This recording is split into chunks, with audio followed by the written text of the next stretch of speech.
moment Avery Cole realized someone had slipped a tracking device into her briefcase, she knew her audit had crossed a line she couldn't uncross.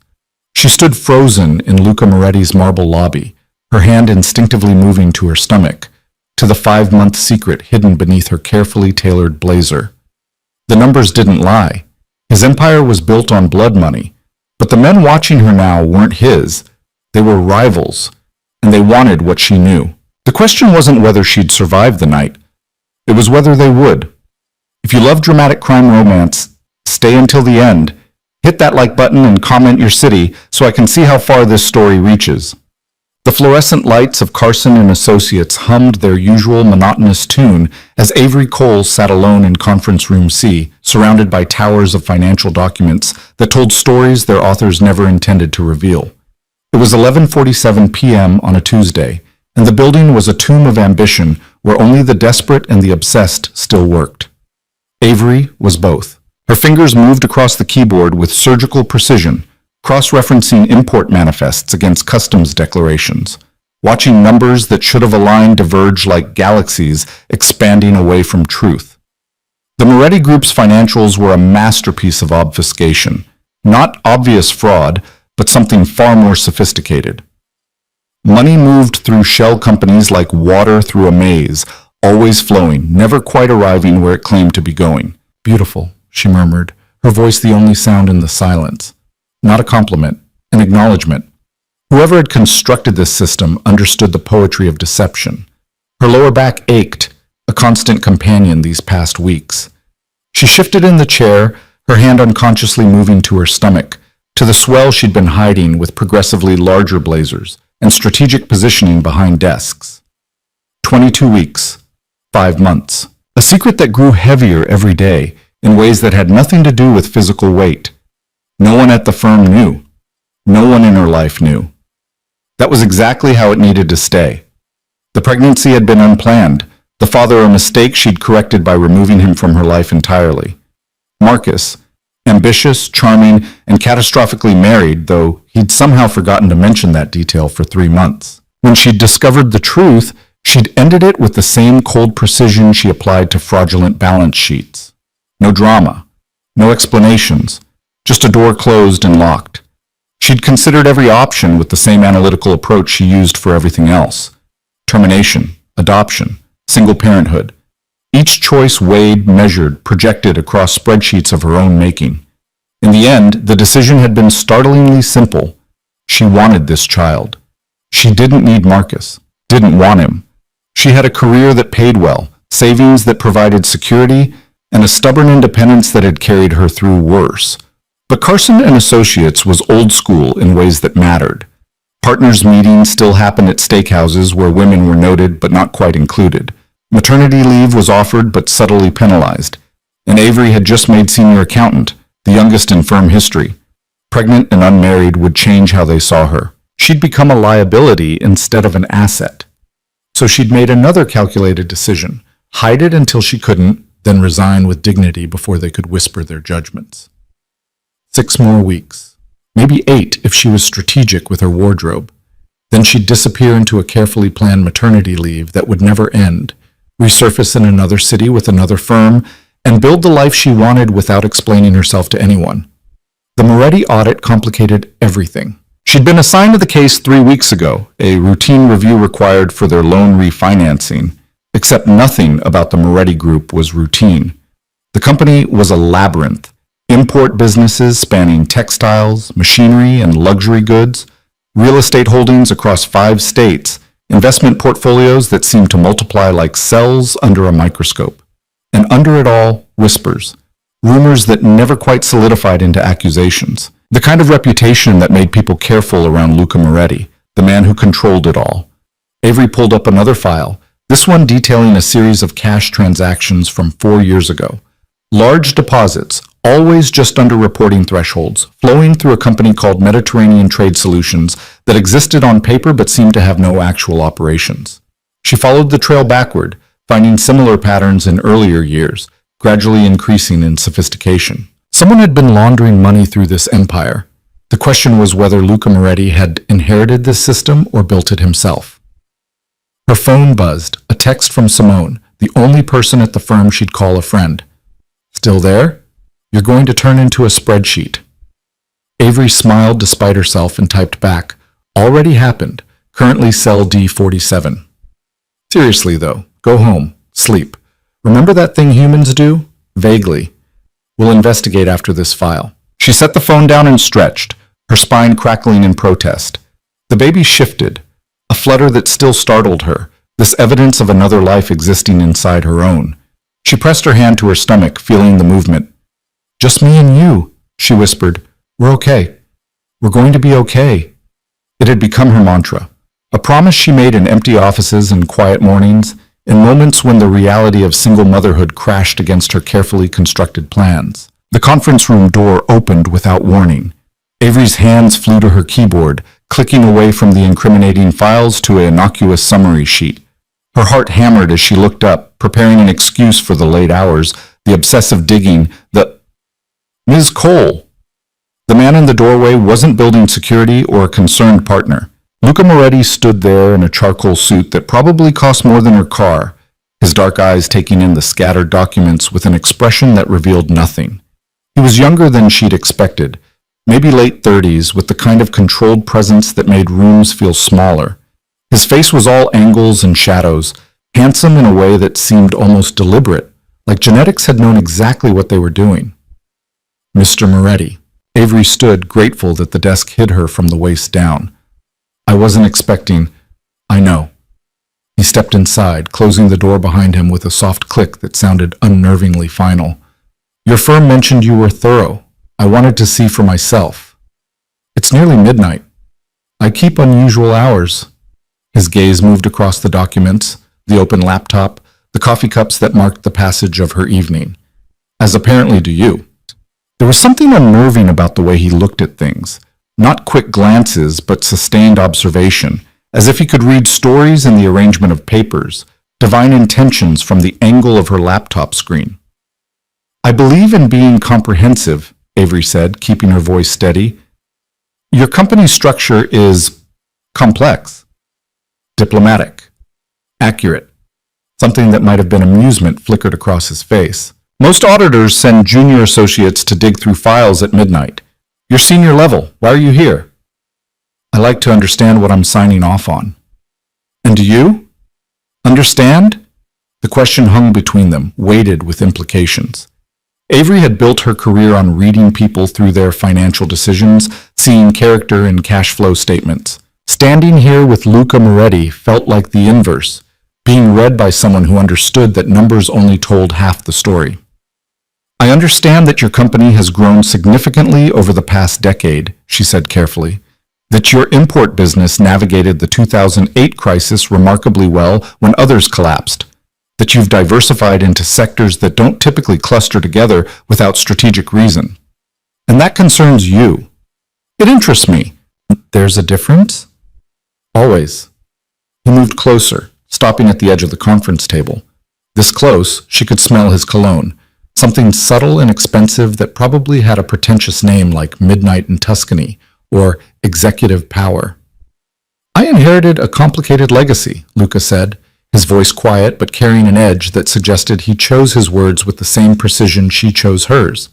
My father built this company with methods I don't use. I've spent 5 years restructuring, legitimizing, cutting away operations that couldn't survive scrutiny. What you're finding in those files, he gestured to her laptop, is the past, not the present. The past informs the present. Does it? Or does the present redefine the past? Avery met his eyes, dark brown and unreadable. In accounting, we don't deal in philosophy. We deal in evidence. Then you'll find evidence of exactly what I said. Transactions that ended, relationships that were terminated, a company being rebuilt from the inside out. And if I find evidence of something else? You won't. The certainty in his voice should have been reassuring. Instead, it set off alarms she'd learned to trust. The instinct that came from years of watching people lie about money, power, and consequences. I'll need access to additional records, Avery said. Mediterranean Trade Solutions, for one. The corporate structure suggests that company was dissolved 3 years ago. I can provide the dissolution documents. I'll need transaction histories, bank statements, communications with principals. Of course. He pulled a business card from his pocket and set it on the table. My personal number, call any time. I want this audit completed properly. I want you to understand exactly what this company is now. Avery picked up the card, heavy stock, embossed lettering, the kind of detail that spoke to someone who understood that everything communicated, even business cards. Why? She asked. Most clients try to limit auditor access, not encourage it. Most clients have something to hide. And you don't? Luca's expression shifted into something that might have been a smile if it had reached his eyes. Ms. Cole, we all have things we'd rather keep private. The question is whether those things are relevant to your audit. The baby shifted again, a stronger movement this time, and Avery fought to keep her expression neutral. She pressed one hand against the table edge, using it as an anchor. Are you all right? Luca's question came faster than she expected, his eyes narrowing slightly. Long day. Low blood sugar. I'm fine. You should eat. There's a diner 3 blocks from here that stays open late. Maria's. Tell her I sent you. She'll make you something good. The concern in his voice felt genuine, which somehow made it worse. Avery didn't want his concern, didn't want him noticing anything about her beyond her professional competence. I'm fine, she repeated. Just need to finish these files. It's midnight. I'm aware. Do you always work yourself to exhaustion? Do you always visit auditors in the middle of the night? Only the interesting ones. Something in the way he said it made her pulse quicken, and she hated herself for it. This was exactly the kind of situation she'd sworn to avoid. Professional boundaries blurred by attraction, judgment compromised by chemistry. She'd made that mistake with Marcus, and look where it had gotten her. Mr. Moretti, I appreciate your cooperation, but I think it's best if we maintain appropriate professional distance during this audit. Of course. He stepped back, the warmth draining from his expression. Forgive me, I didn't mean to make you uncomfortable. You didn't, she started, then stopped. Better to let him think he had. Better to rebuild the walls that had somehow started to crack. I'll send you a formal request for the additional documents tomorrow. I'll have them ready. He moved toward the door, then paused. Miss Cole? Yes? Be careful going home. This part of town isn't always safe at this hour. Before she could respond, he was gone, the door clicking shut behind him. Avery exhaled slowly, her heart still racing. She looked down at the business card, at the phone number embossed in simple black font. Personal line. Call any time. She should throw it away. Use the official company channels. Maintain the boundaries she'd just insisted upon. Instead, she slipped it into her briefcase. The parking garage was nearly empty when Avery finally packed up at 1:30 a.m. Her car sat alone under the flickering fluorescent lights, and she was suddenly very aware of how isolated the space felt, how every footstep echoed against concrete. She clicked the key fob, and the car's lights blinked in response. Almost there. Just 30 feet of empty garage, then she'd be safe inside her. The sound of another car engine made her turn. A black SUV with tinted windows had pulled up to the garage entrance, blocking the exit. The engine idled, but no one emerged. Avery's grip tightened on her briefcase. She was being paranoid. It was late. Someone else working insane hours. Nothing sinister about... The passenger door opened. A man stepped out, and everything about him screamed wrong. Too casual for business attire, too purposeful for random. His eyes locked on her with the kind of focus that made her stomach drop. Avery Cole? His voice carried across the concrete. She didn't answer, didn't move. Every instinct screamed danger. We just want to talk, the man said, walking toward her with measured steps. About the work you're doing for Moretti. Behind him, the driver's door opened. Another man emerged, bigger, moving to flank her other side. Avery's mind raced through options. Run. Where? The stairwell was farther than her car. Scream. Who would hear? Fight. She was 5 months pregnant and alone against 2 men who looked like they broke bones professionally. I don't discuss client business, she managed, voice steadier than she felt. You're going to want to make an exception. The first man was close now, 10 feet and closing. See, we have questions about some very specific transactions, and you seem like the kind of person who pays attention to details. I'm calling security. She reached for her phone. I wouldn't. The second man's voice was flat, mechanical. He pulled back his jacket just enough to show the gun holstered at his hip. Fear crashed through her adrenaline. This wasn't a mugging. This was something worse. Something connected to the files she'd been digging through, the patterns she'd been tracing. Mediterranean trade solutions, money laundering, criminal entanglements, and now men with guns asking questions in parking garages at 1:30 a.m. "My firm knows I'm here," Avery said, backing toward her car. "People are expecting me home. If I don't show up, then you should come with us quietly so you can get home safe." The first man smiled, and it was the worst thing she'd seen all night. "Just a conversation, then we all go about our business." They were 5 feet away now. Avery's back hit her car door. Trapped. No way out. No way to... Tires squealed at the garage entrance. A silver Mercedes appeared like something out of a movie, cutting between Avery and the two men with inches to spare. The driver's door flew open and Luca Moretti stepped out with the kind of controlled fury that made the air feel dangerous. "Gentlemen," his voice was ice over steel, "you're trespassing." The two men exchanged glances. The first one's smile disappeared. "Mr. Moretti, didn't realize this was your accountant." "Now you do. Leave." "We were just having a conversation. You were threatening an employee of Carson and Associates in a private garage. That's assault. Battery if you touched her. I have security footage from 3 angles." Luca pulled out his phone, screen already showing a live camera feed. "Want me to send it to the police or to your employer?" The second man's hand had moved toward his jacket, but Luca's eyes tracked the movement. "I wouldn't," Luca said softly. "I have 6 men in the stairwell, 4 more outside, and a very short tolerance for stupidity. You pull that weapon, you don't leave this garage." The silence stretched thin and terrible. Finally, the first man raised his hand slowly. "Just a misunderstanding." "Then you'll have no problem leaving. Now." They retreated to their SUV, moving with the careful coordination of people who knew when they were outmatched. The engine gunned and they disappeared down the ramp, taillights vanishing into the night. Avery realized she was shaking. Her legs felt liquid, her heart hammering so hard it hurt. She pressed one hand to her stomach instinctively, checking, needing to know that, "Are you hurt?" Luca was there suddenly, his hand on her elbow, steadying her. I don't... The words wouldn't come. Shock was setting in, adrenaline crashing into fear. "Come on, we're getting you out of here." "My car? I'll have someone drive it to your address. You're coming with me." She wanted to argue, wanted to insist on independence, on handling this herself, on maintaining the professional distance she'd demanded just hours earlier. But her hands were shaking too hard to hold keys, and the parking garage suddenly felt like a trap waiting to spring. Luca guided her to the Mercedes, his hand never leaving her elbow. She sank into the passenger seat and he closed the door with a gentle click that seemed impossibly loud in the silence. He made 3 calls while walking to the driver's side, his voice low and commanding. By the time he slid behind the wheel, people were already appearing, security personnel materializing from the stairwell, one of them heading toward her abandoned car. "How did you know?" Avery asked as he pulled out of the garage. "I didn't, but I had someone watching the building after I left." "Why?" "Because I recognized the risk you don't."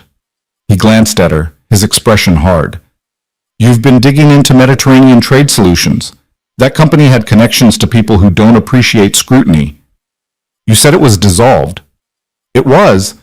That doesn't mean everyone connected to it moved on." Avery's mind was racing, trying to piece together implications. "Those men, they weren't your people?" "No. They work for someone who used to work with my father, someone who thinks you might have found something that could hurt him." "Did I?" "Probably." Luca's hands tightened on the steering wheel. "My father kept records of everything. Insurance, he called it. Information that could destroy careers, end partnerships, send people to prison. When I took over, I found files that implicated dozens of people in various criminal enterprises. I've spent 5 years quietly extracting us from those entanglements. And making enemies in the process." "Yes." "So tonight, was the Rossetti family trying to find out what you know before I can use it against them? Or before you can?" The car moved through empty streets, city lights blurring past the windows. Avery tried to process what he was saying, but her thoughts kept fragmenting, returning to the gun at that man's hip, the smile that promised violence. I can't continue this audit, she said finally. If my digging puts me at risk, it's too late for that. They know you've seen the files. Backing away now just makes you a loose end to tie up. Then what am I supposed to do? Luca was quiet for a long moment. When he spoke, his voice carried an edge of something that might have been regret. Let me protect you until this resolves. I don't need protection. I need... She stopped, unsure what she actually needed. Safety, distance. A way to rewind the last 6 hours and choose different files to examine. You need somewhere secure while I handle this. The Rossetti family won't stop because they failed tonight. They'll come back smarter, quieter. So what? I hide? For how long? As long as it takes. Avery looked out the window, watching her city transform into unfamiliar territory. Upscale neighborhoods gave way to gated communities, then to estates hidden behind walls and elaborate landscaping. Where are you taking me? My home. It's secure. They won't reach you there. I can't just move into your house. You can, and you will, unless you have a better solution. She didn't. That was the terrible truth underneath her protests. She had an apartment with standard locks, no security system, and neighbors who wouldn't notice if she disappeared for days. She had no family in the city. Her sister was somewhere in Seattle, estranged over an argument Avery could barely remember the details of anymore. She had Simone, but dragging her friend into this felt unconscionable. And she had a pregnancy she couldn't explain, couldn't reveal, couldn't use as a reason for the desperate vulnerability she felt. This is insane, she whispered. Yes, Luca agreed, but it's also necessary. The Mercedes turned through iron gates that opened automatically, rolling up a curved driveway to a house that looked like it belonged in architectural magazines. Modern lines, walls of glass, subtle lighting that made everything look both dramatic and welcoming. Luca parked in a garage that held 3 other vehicles, all expensive, all pristine. He came around to open her door, and Avery stepped out on legs that still felt unsteady. I need my things, she said. Clothes, toiletries, my laptop. I'll have someone collect them tomorrow. Tonight, you rest. He led her through a mudroom into a kitchen that was all marble and stainless steel, then up a curved staircase to a second-floor hallway lined with doors. This is the guest wing, Luca explained, opening the 3rd door on the right. Private bathroom, walk-in closet. My room is at the other end of the house. You'll have complete privacy. The room was beautiful. Understated luxury with a king bed sitting area and windows that probably offered stunning views in daylight. Right now, they just reflected Avery's pale face, her wide eyes, the exhaustion written in every line of her posture. There's a phone by the bed, Luca continued. Direct line to my cell. Press 1. Anything you need. Anytime you call. You're acting like I'm in witness protection. You are. Informal, but effective. He paused in the doorway, his expression softening slightly. I know this isn't what you wanted, but I'm not going to let them hurt you because you did your job too well.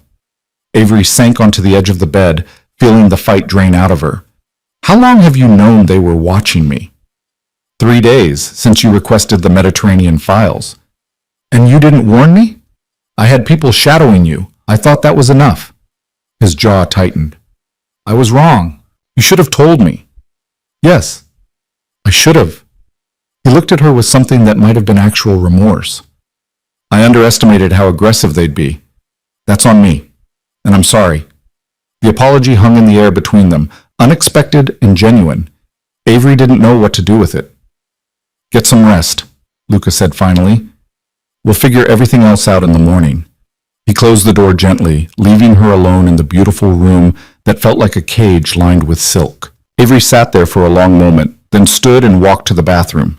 She turned on the lights, blinking at the brightness, and caught sight of herself in the mirror, pale, frightened, and obviously, unmistakably pregnant. The blazer she'd worn all day had come unbuttoned at some point, probably when Luca had helped her into the car. The blouse beneath had pulled tight across her stomach, revealing the swell she'd spent months hiding. No, she whispered. No, no, no. He'd seen. He had to have seen. You couldn't miss it. Not this close, not in this light. But he hadn't said anything, hadn't asked questions or offered commentary. He'd just brought her here, to safety, and promised protection. Avery pressed both hands to her stomach, feeling the baby shift in response. "We're okay," she whispered, the mantra coming automatically. "We're going to be okay." But for the first time, she wasn't sure she believed it. Outside her window, past the reflected lights of the estate, the city sparkled in the distance. Somewhere out there, men with guns were making plans. Criminal empires were calculating risks and responses. And she was caught in the middle of something that spreadsheets couldn't solve, all because she'd been too good at her job. Avery turned away from the mirror and her reflection's accusing eyes. She needed to sleep. Tomorrow she'd think. Tomorrow she'd plan. Tomorrow she'd figure out how to extract herself from this impossible situation. Tonight, she was just too tired to do anything but surrender to the exhaustion pulling at her bones. She lay down on the bed fully clothed, one hand still resting on her stomach. And despite everything, the fear, the danger, the complete upheaval of her carefully controlled life, sleep claimed her almost immediately. In the morning, everything would change. But tonight, for a few hours, she could pretend the world made sense. Sunlight burned through unfamiliar windows, dragging Avery from sleep with the disorienting weight of not knowing where she was. For 3 seconds, she lay perfectly still, cataloging details. High thread count sheets, the faint scent of lavender. Silence so complete it felt engineered. Then memory crashed back. The parking garage. The men. The gun. Luca Moretti bringing her here. She sat up too quickly, and her stomach lurched in protest. Morning sickness had been mercifully mild until now, but stress had a way of making everything worse. She made it to the bathroom just in time, her body rejecting the terror of the previous night in the most visceral way possible. When the nausea finally subsided, she rinsed her mouth and looked at herself in the mirror. Same haunted eyes, same blonde hair falling out of yesterday's professional twist. Same impossible situation. Her phone buzzed from the nightstand. She'd somehow managed to plug it in before collapsing. Muscle memory overriding panic. 3 missed calls from Simone, 2 texts demanding to know if she was alive, and 1 voicemail from her boss at Carson & Associates.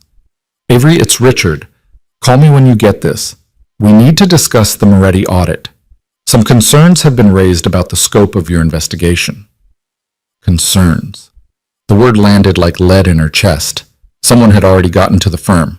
Someone who wanted her to stop digging, back off, pretend she hadn't seen what was buried in those files. She was about to call Simone when a soft knock interrupted. "Ms. Cole?" A woman's voice, accented and gentle. "I have breakfast if you're awake." Avery opened the door to find a woman in her 50s holding a tray laden with food that looked like it had been photographed for a magazine spread. Eggs, toast, fresh fruit, orange juice in a crystal glass. "Mr. Moretti thought you might be hungry," the woman said with a warm smile. "I'm Rosa. I manage the house." "Thank you, but I couldn't possibly eat all this." "Try. You need strength." Rosa set the tray on the sitting area table, her eyes kind but assessing. "Mr. Moretti says you had a difficult night." Understatement of the century. Avery sat down, and Rosa poured coffee from a small carafe, the rich aroma almost enough to make her stomach consider rebellion again. "Actually, do you have tea instead?" The words came out before she could stop them. "Of course. Herbal, green. Herbal would be perfect." Rosa's expression shifted microscopically, a flicker of something that might have been understanding, but she simply nodded. "I'll bring it right away." She left, and Avery stared at the breakfast tray, at the care that had gone into presentation, at the quiet assumption that she belonged here.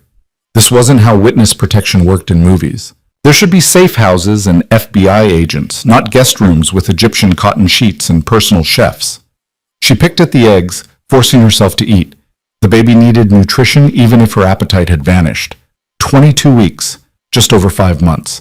The second trimester supposedly brought energy and reduced nausea, but stress was rewriting all the rules. Rosa returned with tea in a delicate cup, steam rising in lazy spirals.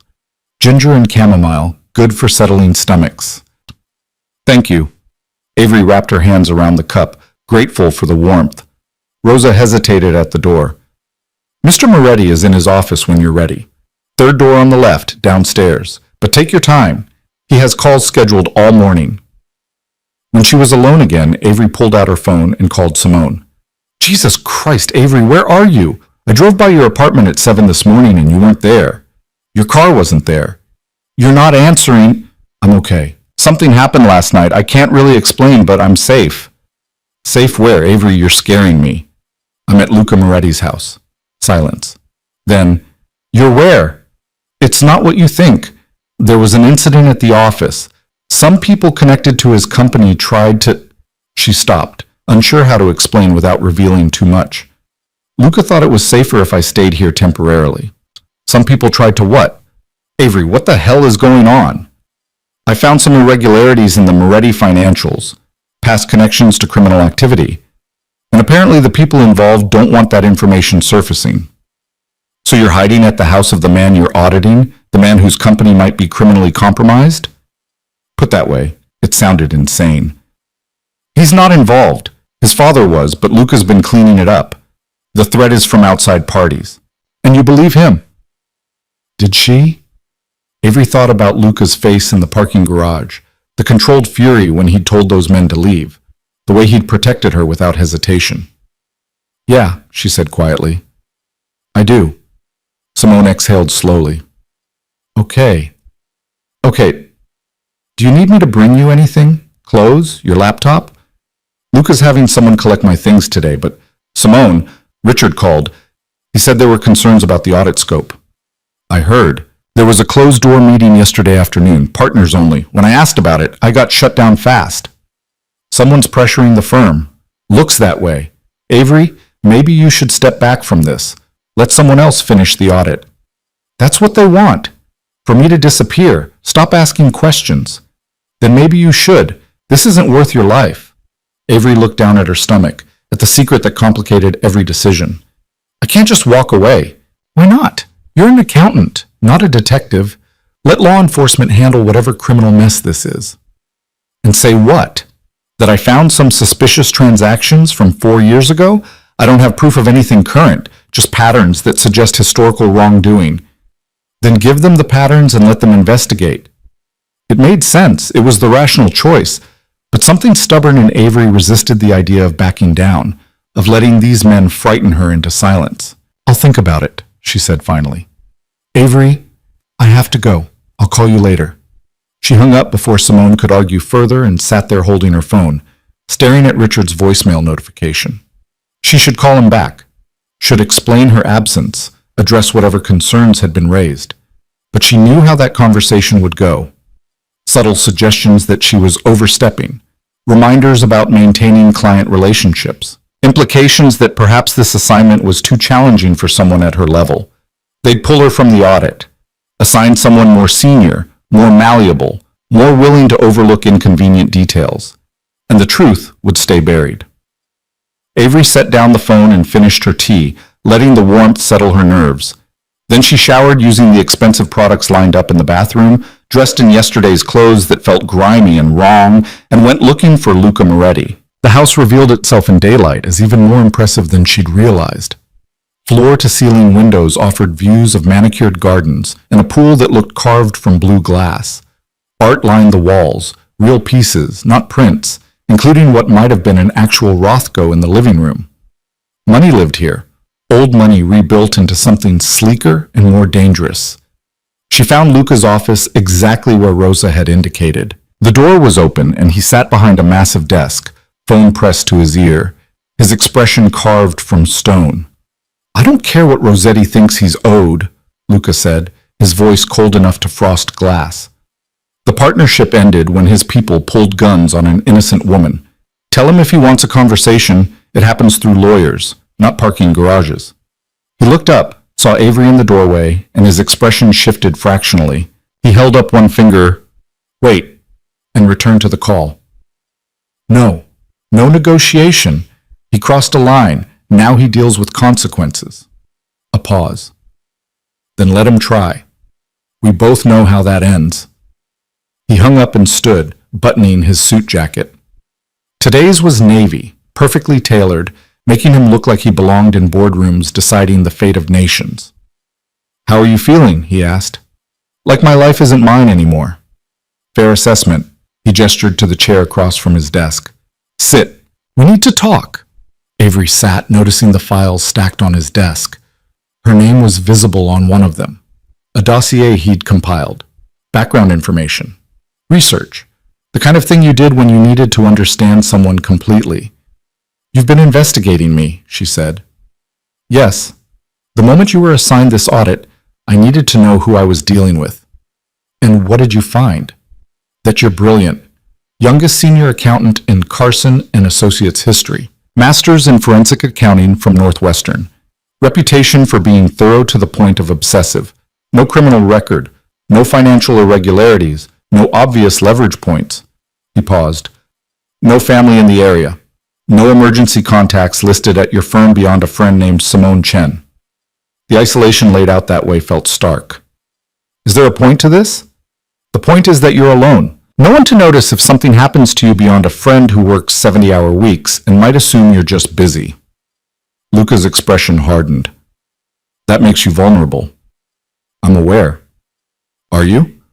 Because you spent 5 months hiding a pregnancy at a firm that would penalize you for it, planning to disappear rather than fight for the career you've built." "That's not awareness.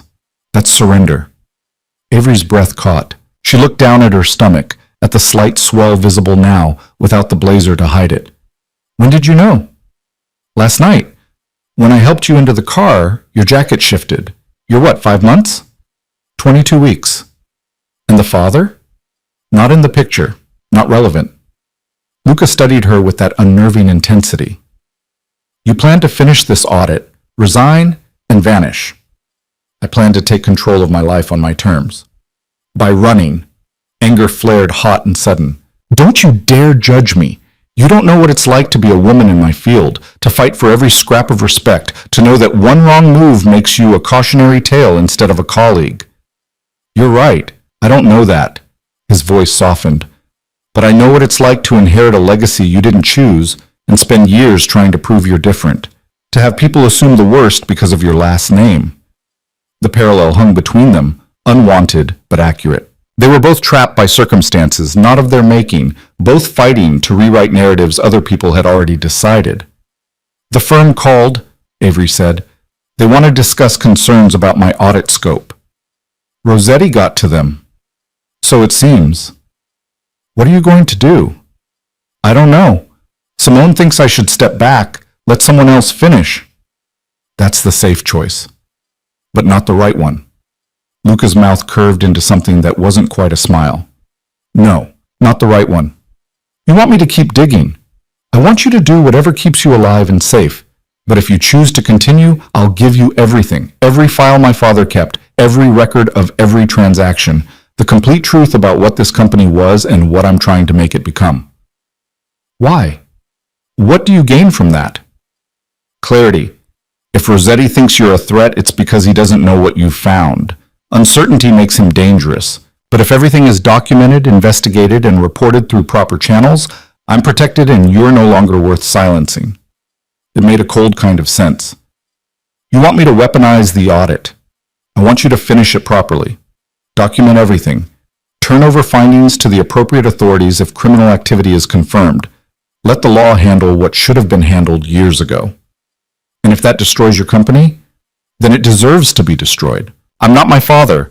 I won't protect an empire built on blood." Avery searched his face for deception, for the calculation she'd expect from someone with his background.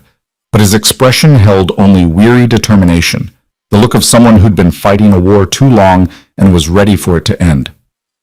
"I'll need complete access," she said. "No restrictions. No files held back because they're embarrassing or complicated." "Agreed. And I want protection, not just for me. For my baby." As something shifted in Luca's eyes, a flicker of emotion too quick to name. "You have it, both of you." "I haven't decided if I'm keeping it." The lie came automatically, protective. "Yes, you have." He said it gently, without judgment. "You're 5 months along.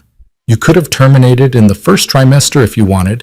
You're still here because you chose this." Avery's throat tightened. "Can do this alone," she whispered. "I can do this alone," she whispered. "I know, but you don't have to." The offer hung in the air between them, weighted with implications neither of them fully understood yet. This wasn't romance or attraction. It was something stranger and more fragile. An alliance formed in crisis. Two people who didn't quite trust each other deciding to trust anyway. "Show me the files," Avery said. Luca stood and walked to a wall that looked solid until he pressed something that made a section swing open, revealing a safe room beyond. Inside, filing cabinets lined the walls, each drawer labeled with dates spanning decades. "My father's insurance policy," Luca explained. "He documented everything, every bribe, every laundered dollar, every favor traded. He called it protection. I call it evidence." Avery stepped into the room, feeling the weight of decades of secrets pressing down. "This is enough to destroy dozens of people." "Yes, which is why I've been careful about how I use it. Releasing everything at once would start a war, but targeted disclosure, properly documented through official channels, creates accountability without chaos." "Exactly." She ran her fingers along the cabinet labels, stopping at one marked Mediterranean Trade Solutions. Can I take these with me?" "They don't leave this room, but you can work here. I'll have Rosa bring whatever you need. Laptop, coffee, food." "Tea," Avery corrected automatically. "Coffee makes me nauseous now." Luca's expression softened almost imperceptibly. "Tea, then." He left her there, surrounded by evidence of crimes she was only beginning to understand. Avery pulled open the first drawer and started reading, losing herself in the familiar rhythm of forensic analysis. Numbers didn't lie.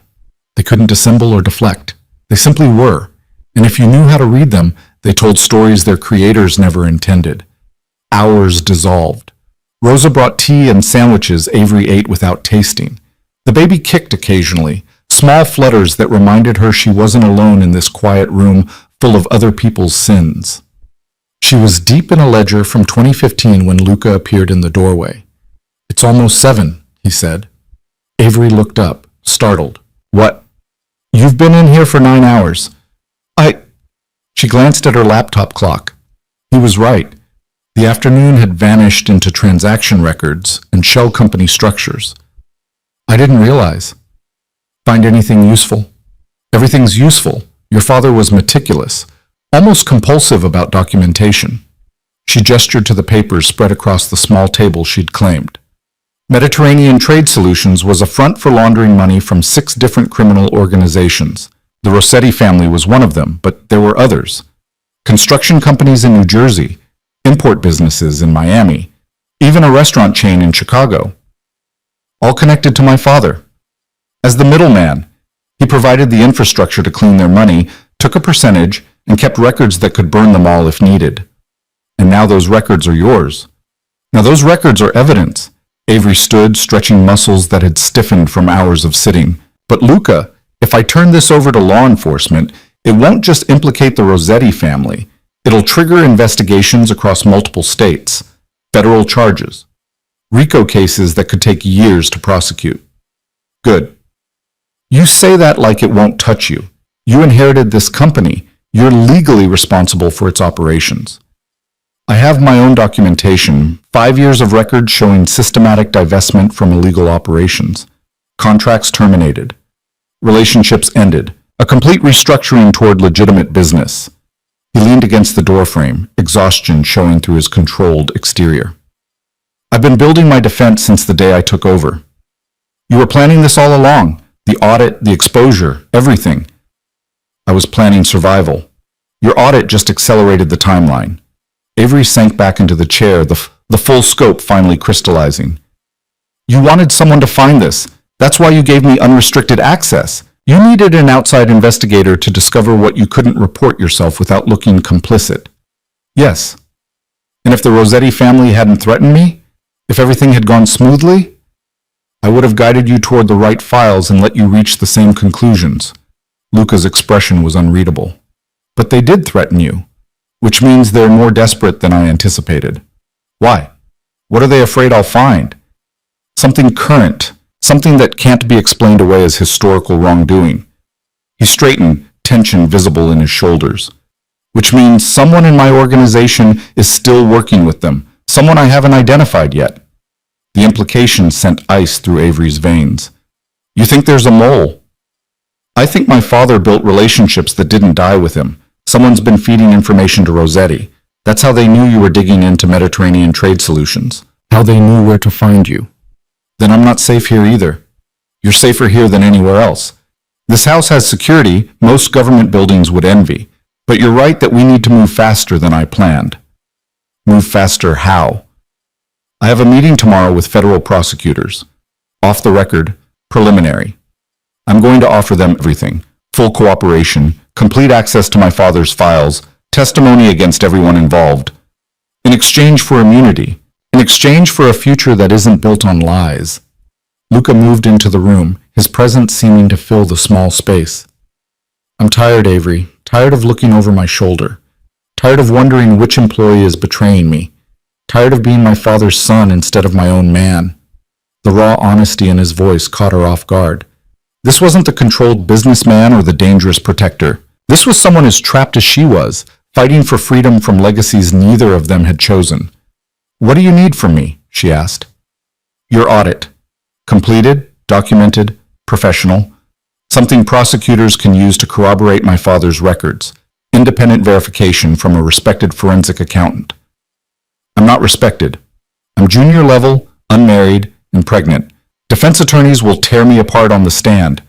Then let them try. You're also brilliant, thorough, and impossible to intimidate. You think they haven't seen those qualities in 5 minutes of conversation? Despite everything, warmth bloomed in her chest at the certainty in his voice. When was the last time someone had believed in her competence without qualification or caveat? My firm will fire me, she said. Probably, but you'll have bigger offers by the end of the week. Every agency and corporation that deals with financial crime will want the accountant who helped bring down a multi-state money laundering operation. And if I want to disappear instead, raise my baby in peace somewhere far from courtrooms and criminal investigations? Luca's expression softened. Then I'll help you do that too. Whatever you choose, Avery, I'll support it. But don't choose out of fear. Choose because it's what you actually want. The baby kicked hard, as if offering an opinion. Avery pressed her hand to her stomach, feeling the movement, the insistent reminder that her choices affected more than just herself now. I need time to think, she said. Take all the time you need, but think upstairs away from these files. You've been breathing dust and old crimes for 9 hours. Come have dinner with me. That's not necessary. It's entirely necessary. You're pregnant and haven't eaten a proper meal all day. Rosa made something that smells incredible, and you're going to sit down and consume it like a civilized person instead of working yourself into exhaustion. The command in his voice should have annoyed her. Instead, it felt almost comforting. Someone else making decisions, carrying weight, insisting she take care of herself. Dangerous territory. She'd learned young that depending on others meant disappointment, but exhaustion was making her resistance crumble, and the smell of food drifting from somewhere in the house made her stomach growl traitorously. Fine, she conceded, but after dinner I'm going back to work. We'll see. They ate in a dining room that could have seated 20 but felt intimate with just the two of them at one end of a polished table. Rosa had made chicken marsala with roasted vegetables and pasta that melted on the tongue. Avery ate with an appetite that surprised her, the baby apparently approving of Italian cuisine. Tell me about her, Luca said halfway through the meal. Who? Your sister, the one you're estranged from. Avery set down her fork. How did you, write? The background investigation. Her name is Harper, 3 years younger, lives in Seattle, works as a graphic designer. He paused. You haven't spoken in 2 years. 2.5. Want to tell me why? Not particularly. Humor me anyway. Avery picked up her wine glass, then remembered she couldn't drink and set it down again with more force than necessary. Harper thought I was too focused on my career. I thought she was wasting her potential working freelance jobs that barely paid rent. We argued about priorities and choices and whether success meant selling out or growing up. Eventually we stopped arguing and started just not talking. And now? Now I'm pregnant and alone and she doesn't know, and I wouldn't know how to tell her if I wanted to. The words came out bitter. She'd probably say I told you so, that I was so busy building my perfect career, I forgot to build a life. Would she be right?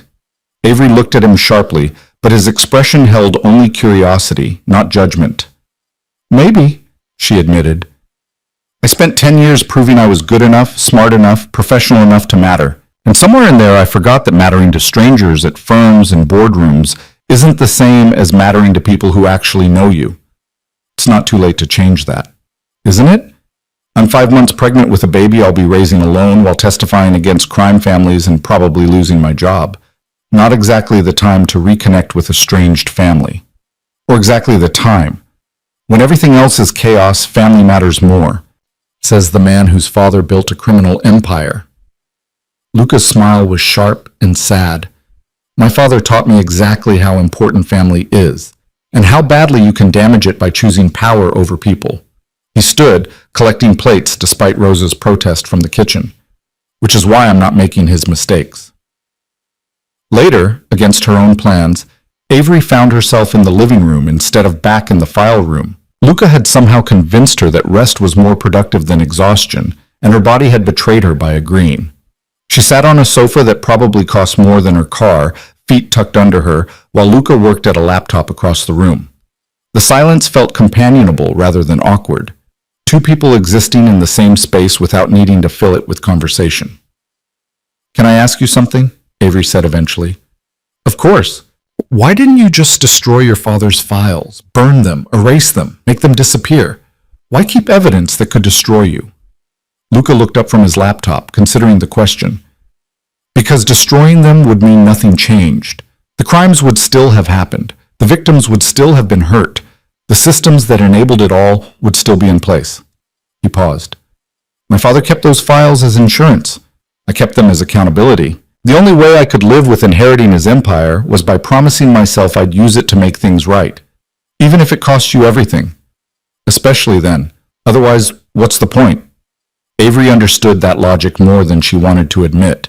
It was the same calculation she'd made about the pregnancy, the willingness to sacrifice comfort and security for something that mattered more. I'll finish the audit, she said quietly. I'll document everything I find, testify if needed, help the prosecutors build their case.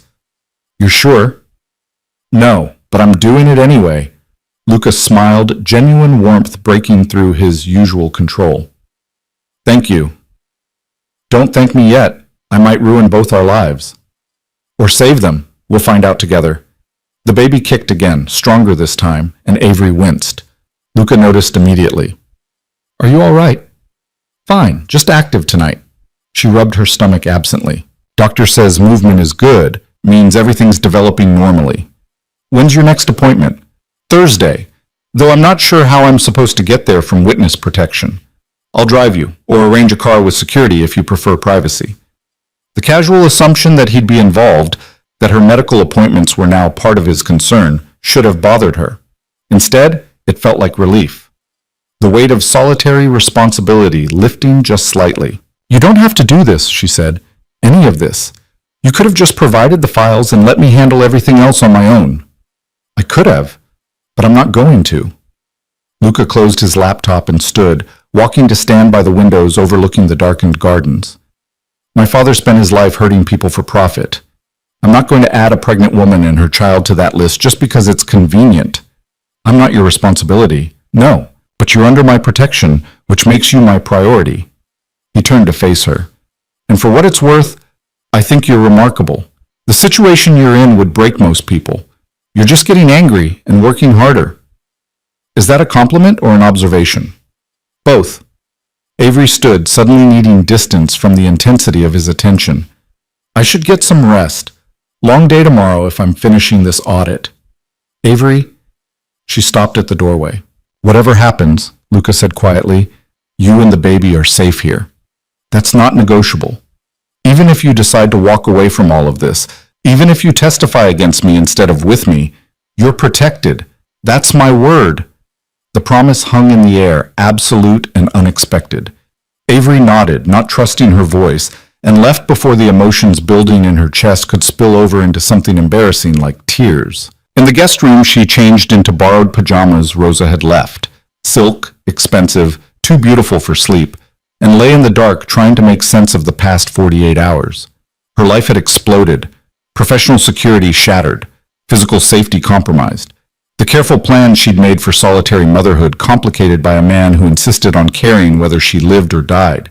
She should be terrified, should be planning escape routes and exit strategies. Instead, she felt something she hadn't experienced in years, the dangerous, fragile possibility of not being alone. Her phone buzzed, a text from Simone. "Still alive?" Avery smiled despite herself and typed back, "Still alive, I'll call tomorrow. Promise." "You better. I'm this close to showing up wherever you are. Don't. It's complicated. Everything with you is complicated. Try easy sometime." Working on it. She set the phone aside and closed her eyes, one hand resting on her stomach where the baby had finally settled into quiet. Tomorrow she'd dive back into files and evidence. Tomorrow she'd make decisions about prosecutors and testimony. Tomorrow she'd figure out how to navigate this impossible situation. Tonight, she just needed to sleep. And for the first time in months, surrounded by security she didn't have to provide for herself, Avery Cole let herself rest. The contraction started at 3:47 a.m. on a Tuesday that had begun like any other. Avery had been at Luca's estate for 11 days, spending her waking hours buried in financial records that revealed a criminal ecosystem far more complex than she'd initially understood. The nausea had finally subsided, replaced by the constant backache and swollen ankles that made working in the file room uncomfortable but manageable, until her body decided that manageable was over. The first pain woke her from restless sleep, a tightening across her abdomen that felt wrong in a way she couldn't immediately articulate. She lay still, waiting for it to pass, telling herself it was nothing. Braxton Hicks contractions, maybe. The practice runs her pregnancy app had warned about. Then another came, sharper, and she checked the time, 5 minutes since the last one. "No," she whispered to the dark room. "Not yet. It's too early. 24 weeks and 3 days. Not viable. Not safe. The baby needed more time, weeks more, months more. This couldn't be happening." Another contraction, and this time it stole her breath. She reached for her phone with shaking hands and pressed the number Luca had programmed in. Direct line. One button. Anytime. He answered on the first ring, voice immediately alert despite the hour. "What's wrong?" "I think..." The contraction peaked, and she couldn't finish the sentence. "I'm coming." 30 seconds later, he was at her door, still buttoning a shirt thrown on over pajama pants. His eyes swept over her, cataloging details with the same intensity he brought to everything. "How far apart?" he asked, already pulling out his phone. 5 minutes? Maybe less." Avery tried to sit up and gasped as another wave hit. "It's too early, Luca. I'm only 24 weeks. The baby can't..." "Don't." His voice was firm, anchoring. "Don't go there yet. We're getting you to a hospital, and they're going to figure this out." He was already dialing, phone pressed to his ear. "I need an ambulance at my address. 24-week pregnancy, preterm labor, contractions 5 minutes apart." A pause. "Yes, I understand. We'll be ready." He hung up and moved to her side, his hand finding hers. "Ambulance is 7 minutes out. Can you stand?" "I think so." He helped her up, supporting her weight as another contraction made her double over. His arms stayed firm around her waist, steady and unshakable. "I've got you," he said quietly. "Breathe through it, in and out." Avery focused on his voice, on the rhythm he was setting, on anything except the terror clawing at her chest. This couldn't be happening. She'd been so careful. Rest when Rosa insisted. No stress beyond the unavoidable. Everything by the book. But bodies didn't always follow books. Rosa appeared in the hallway, face creased with concern, already holding a bag Avery didn't remember packing. "Hospital bag," Rosa explained, her accent thicker in her worry. "I made one after you arrived, just in case." "Thank you," Avery managed between contractions. The ambulance arrived with efficiency that suggested Luca had more pull with emergency services than normal citizens. The paramedics were professional, gentle, asking questions Avery answered on autopilot while they loaded her onto a gurney. 24 weeks. First pregnancy. No complications until now. No bleeding. Just pain and contractions that shouldn't be happening yet. Luca climbed into the ambulance without asking permission, his hand never leaving hers. "Sir, family only," one paramedic started. "I'm family," Luca said, his tone allowing no argument. The drive to the hospital blurred into a sequence of bright lights and medical jargon Avery only half understood. They were asking about her stress levels, her activity, whether she'd experienced any trauma. She wanted to laugh at that last question. Trauma, like being threatened in a parking garage, discovering her client's father ran a money laundering empire, and hiding in protective custody didn't count as traumatic. Instead, she said, "I've been resting. No physical trauma, just normal work stress." The paramedic made a note that Avery suspected translated to, "Patient is lying about stress levels."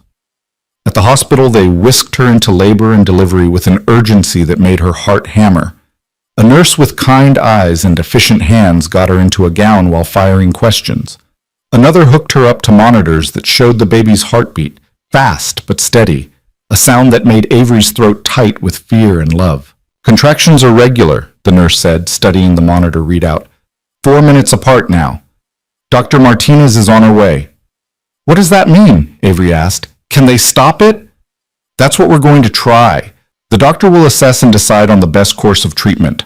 Luca stood by the window, giving the medical staff room to work, but close enough that Avery could see him. His face was carefully neutral, but she'd spent enough time reading people to recognize controlled fear when she saw it. Dr. Martinez arrived 15 minutes later, a woman in her 50s with silver-streaked hair and the calm competence of someone who'd seen every pregnancy complication imaginable. She examined Avery with gentle efficiency, asked the same questions the paramedics had, and studied the monitor readings with an expression that revealed nothing. "All right," she said finally, pulling off her gloves. "Here's what's happening. You're in preterm labor, but your cervix hasn't dilated yet, which is good news. We're going to give you medication to try to stop the contractions and steroids to help the baby's lungs develop faster in case we can't stop them." "In case?" Avery's voice cracked. "What happens if you can't?" "Then we manage the delivery and give your baby the best possible care. But we're not there yet. First, we try to buy you more time." Dr. Martinez's expression softened. 24 weeks is tough, but not impossible.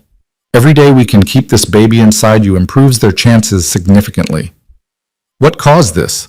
Luca asked from his position by the window. Dr. Martinez glanced at him, then at Avery with a raised eyebrow. Avery started, then stopped, unsure how to explain. Not the father, not family, but somehow the person she trusted most right now.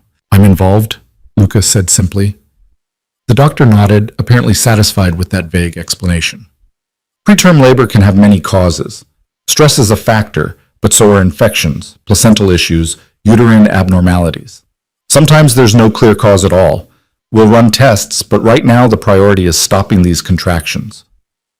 A nurse came in with an IV setup, and Avery watched as they inserted the line and began administering medication. The contractions continued for another 20 minutes, each one making her grip the bed rails and breathe through clenched teeth. Then gradually, they began to space out. 5 minutes, 7, 10. "That's what we want to see," Dr. Martinez said, satisfaction in her voice. "The medication's working. We're going to keep you here for observation, probably 48 hours minimum. Bed rest, monitoring, and if everything stays stable, we'll send you home with strict instructions." "Strict how?" Avery asked. "No work, no stress, lying down or reclining as much as possible. Someone to help you because you're not carrying groceries or doing housework. This baby needs you to do nothing but grow them for as long as possible." Avery thought about the files waiting in Luca's safe room, the audit she'd been racing to complete, the federal prosecutors expecting her documentation.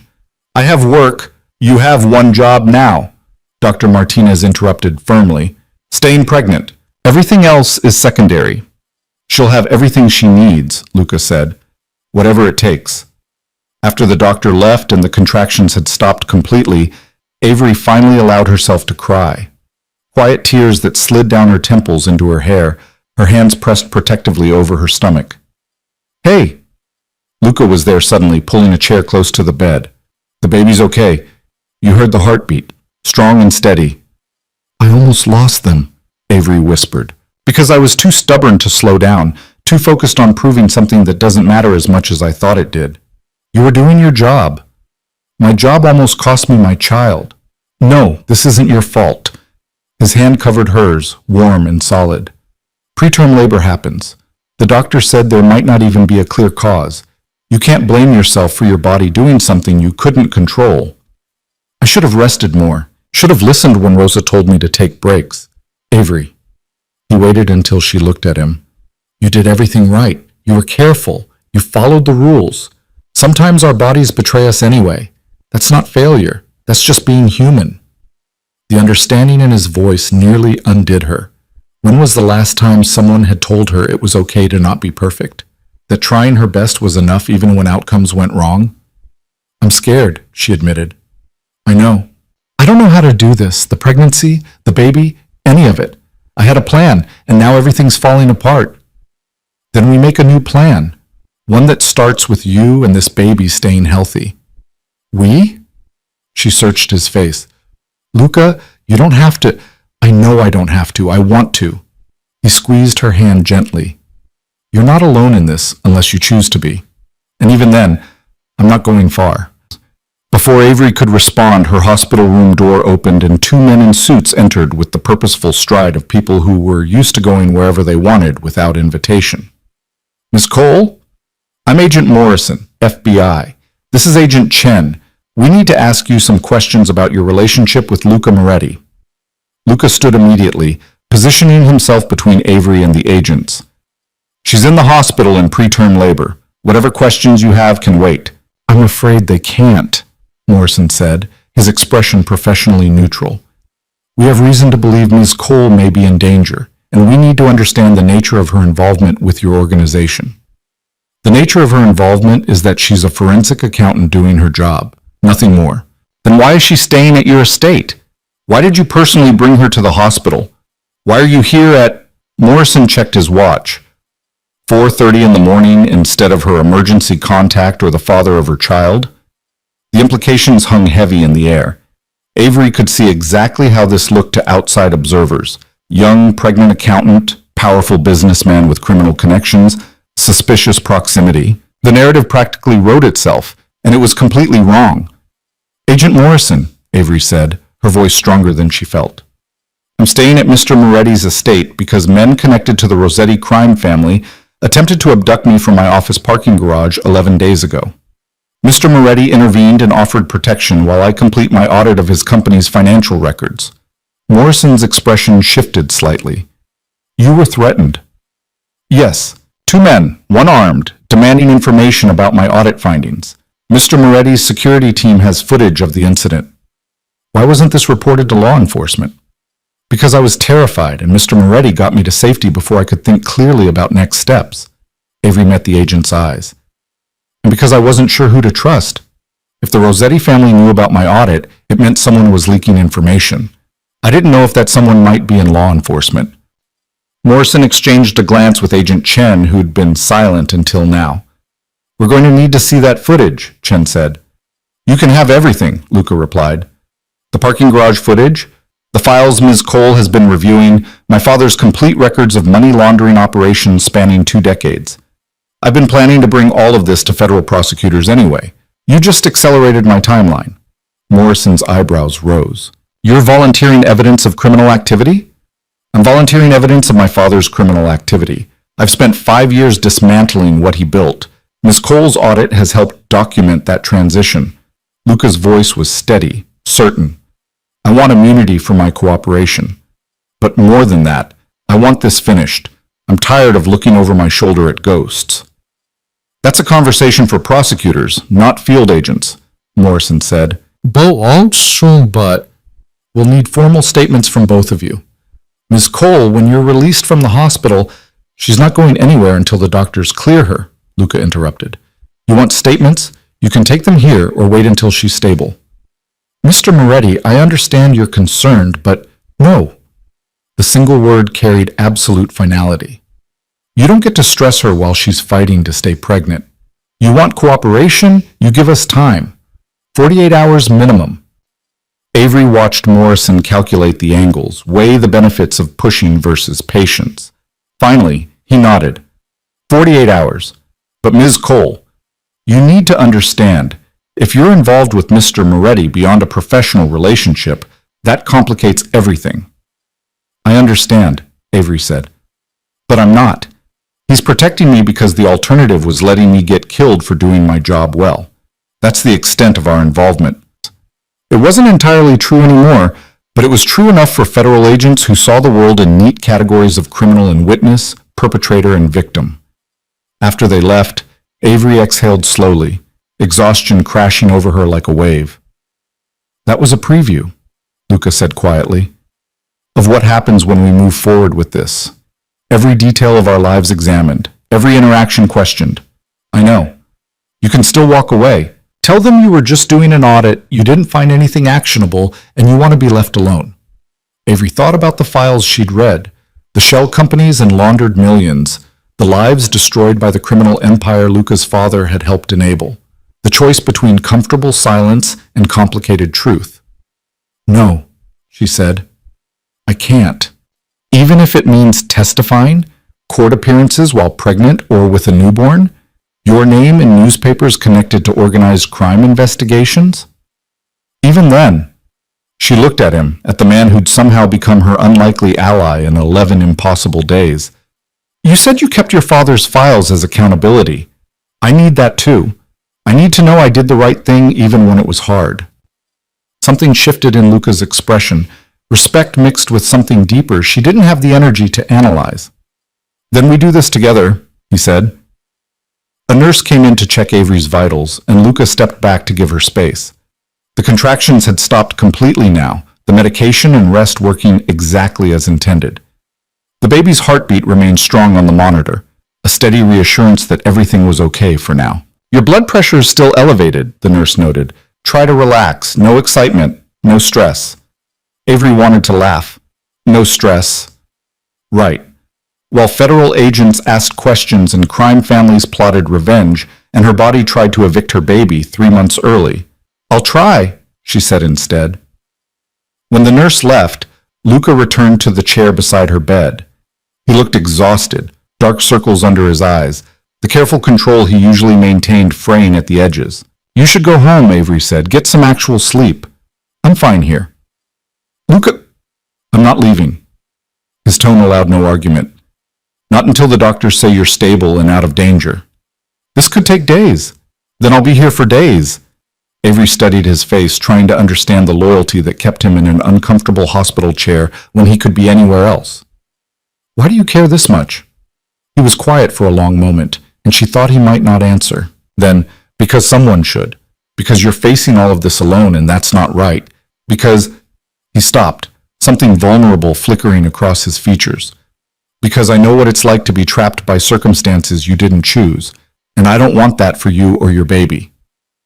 I chose to keep the pregnancy. But you didn't choose to be threatened, didn't choose to go into preterm labor, didn't choose to have your life turned upside down by my father's crimes. He leaned forward, elbows on his knees. I can't fix everything, Avery, but I can be here. I can make sure you're not facing this alone.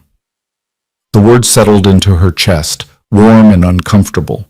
She'd built her entire adult life on self-sufficiency, on not needing anyone, and here was someone insisting on mattering, on being present, on caring whether she survived or broke, under the weight of everything happening.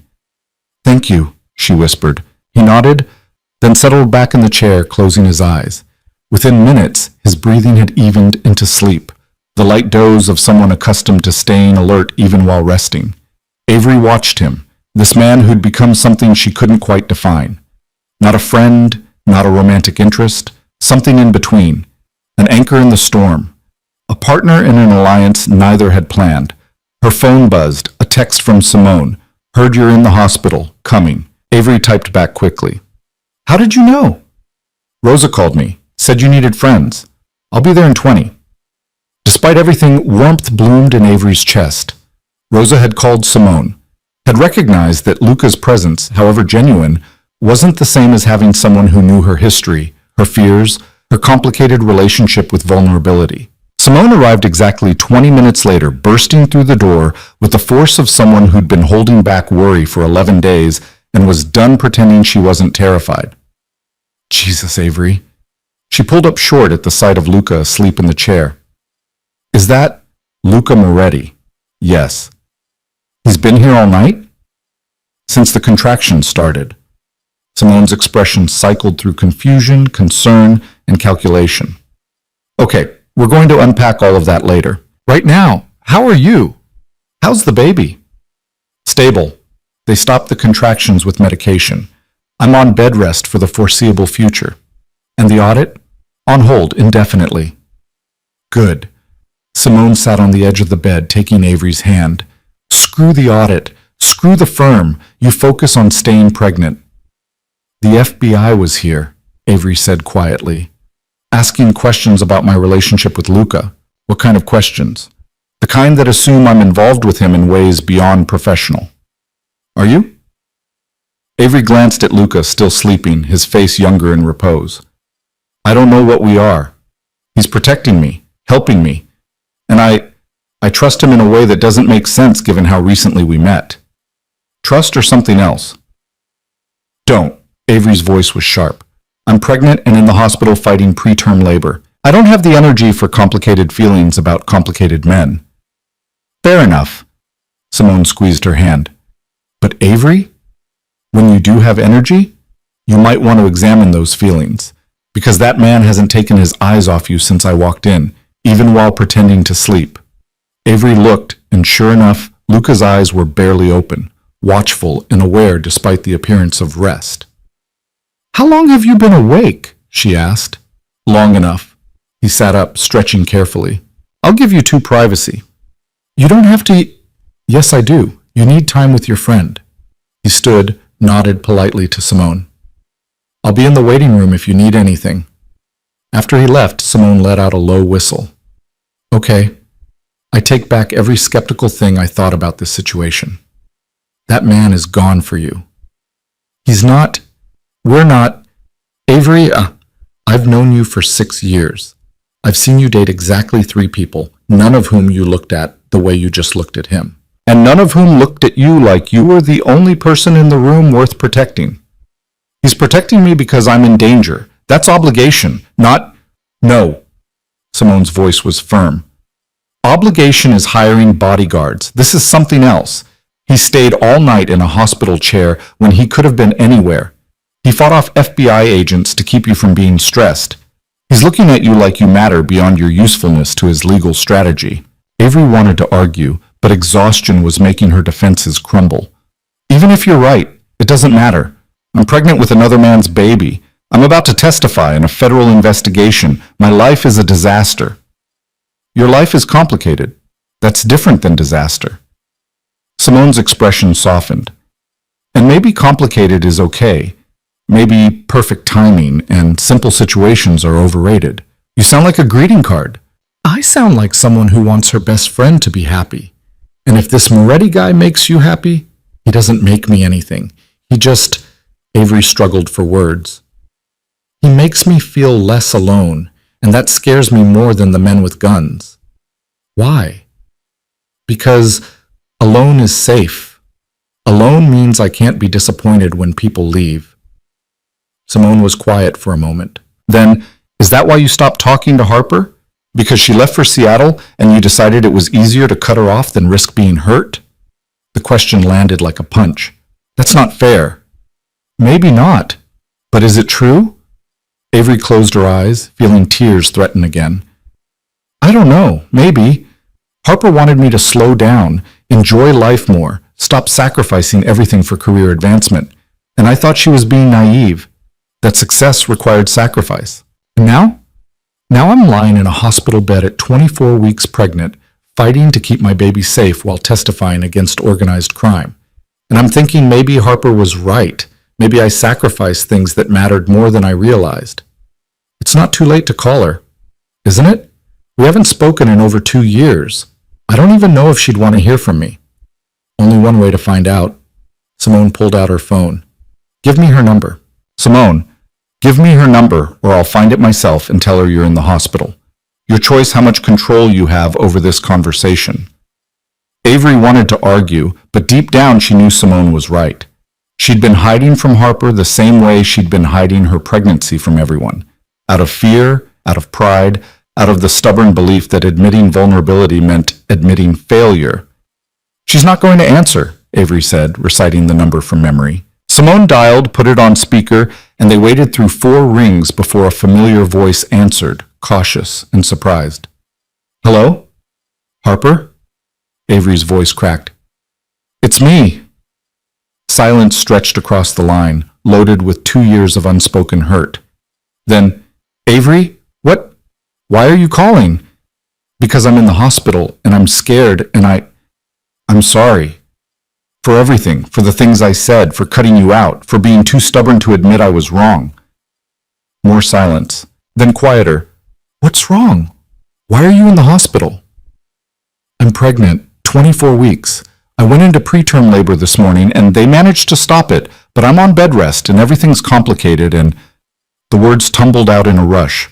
I know I don't have the right to call after all this time, but I needed you to know.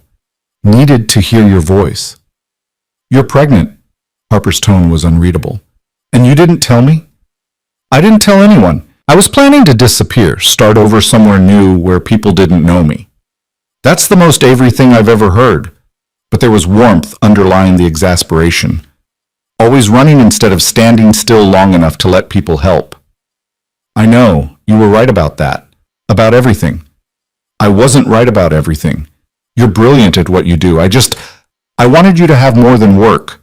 To let yourself be happy. I'm trying. It's harder than I thought.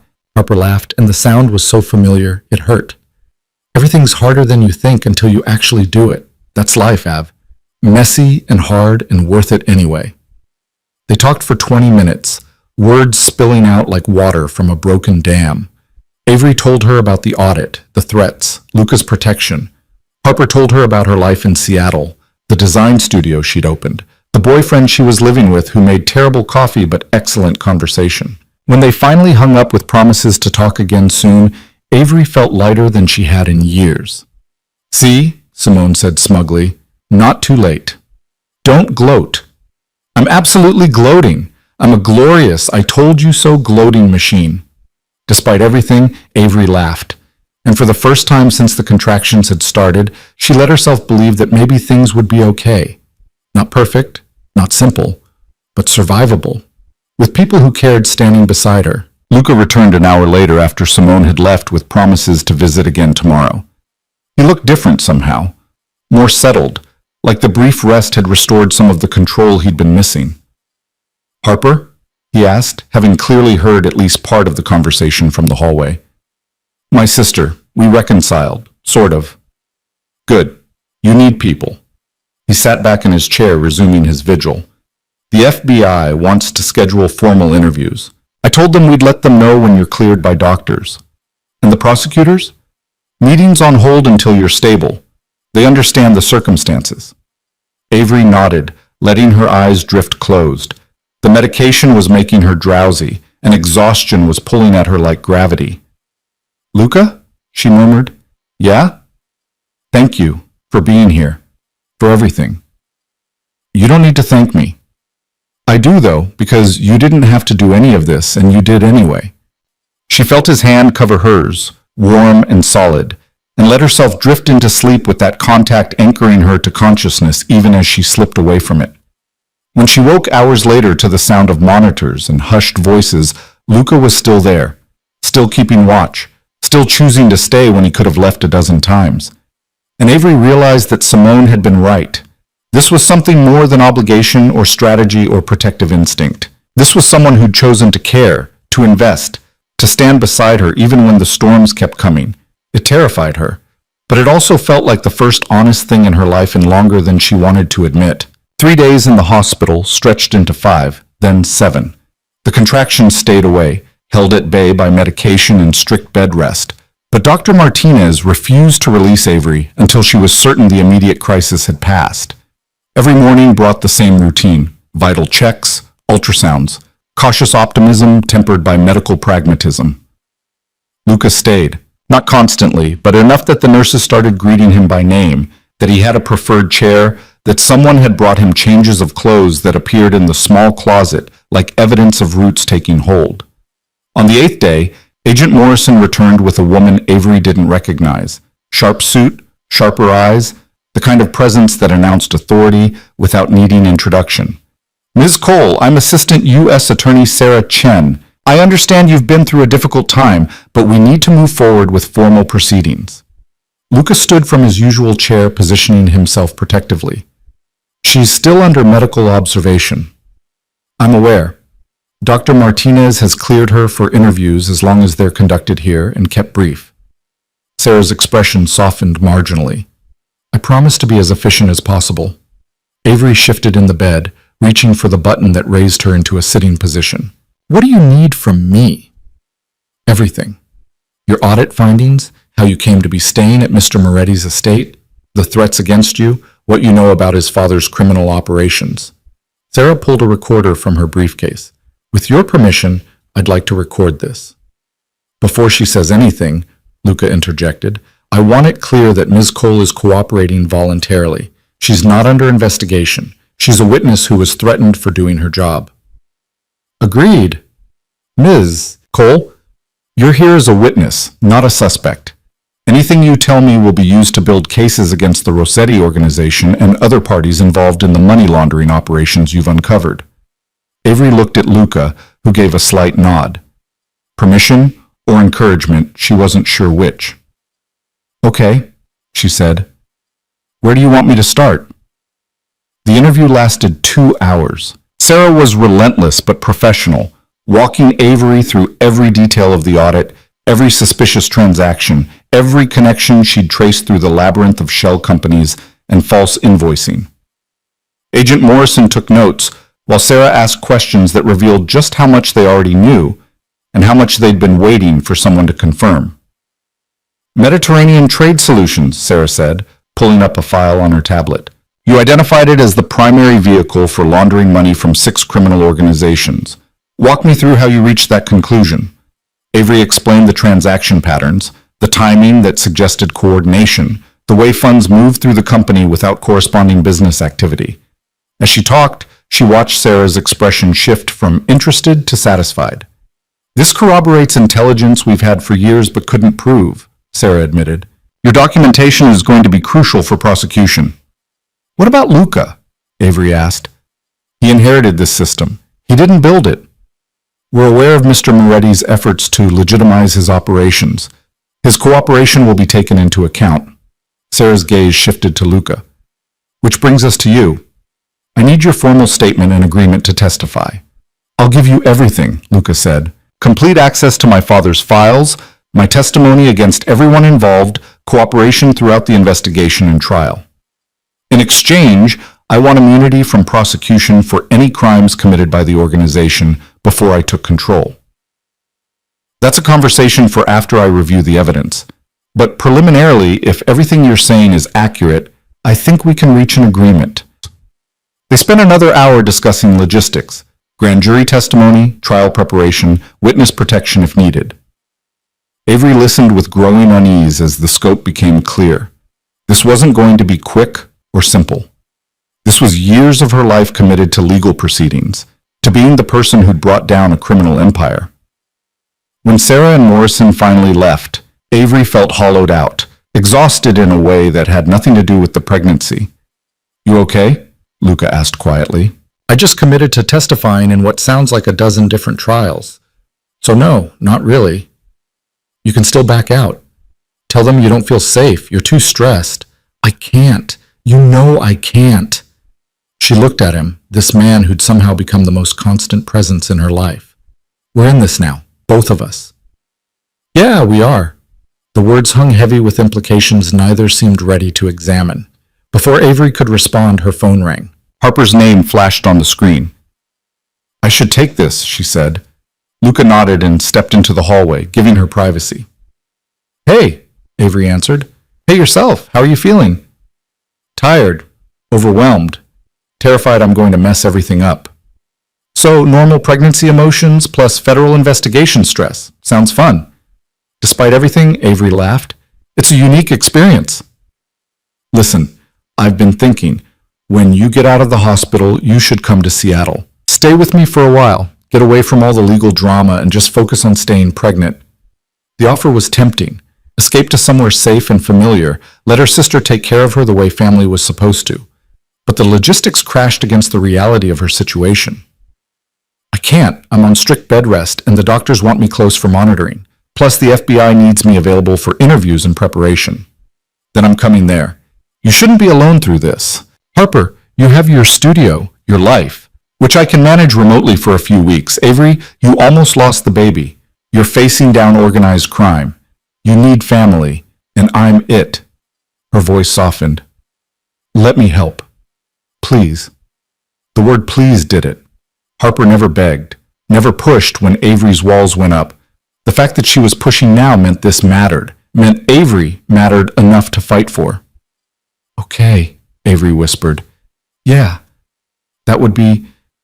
I'd really like that. Good.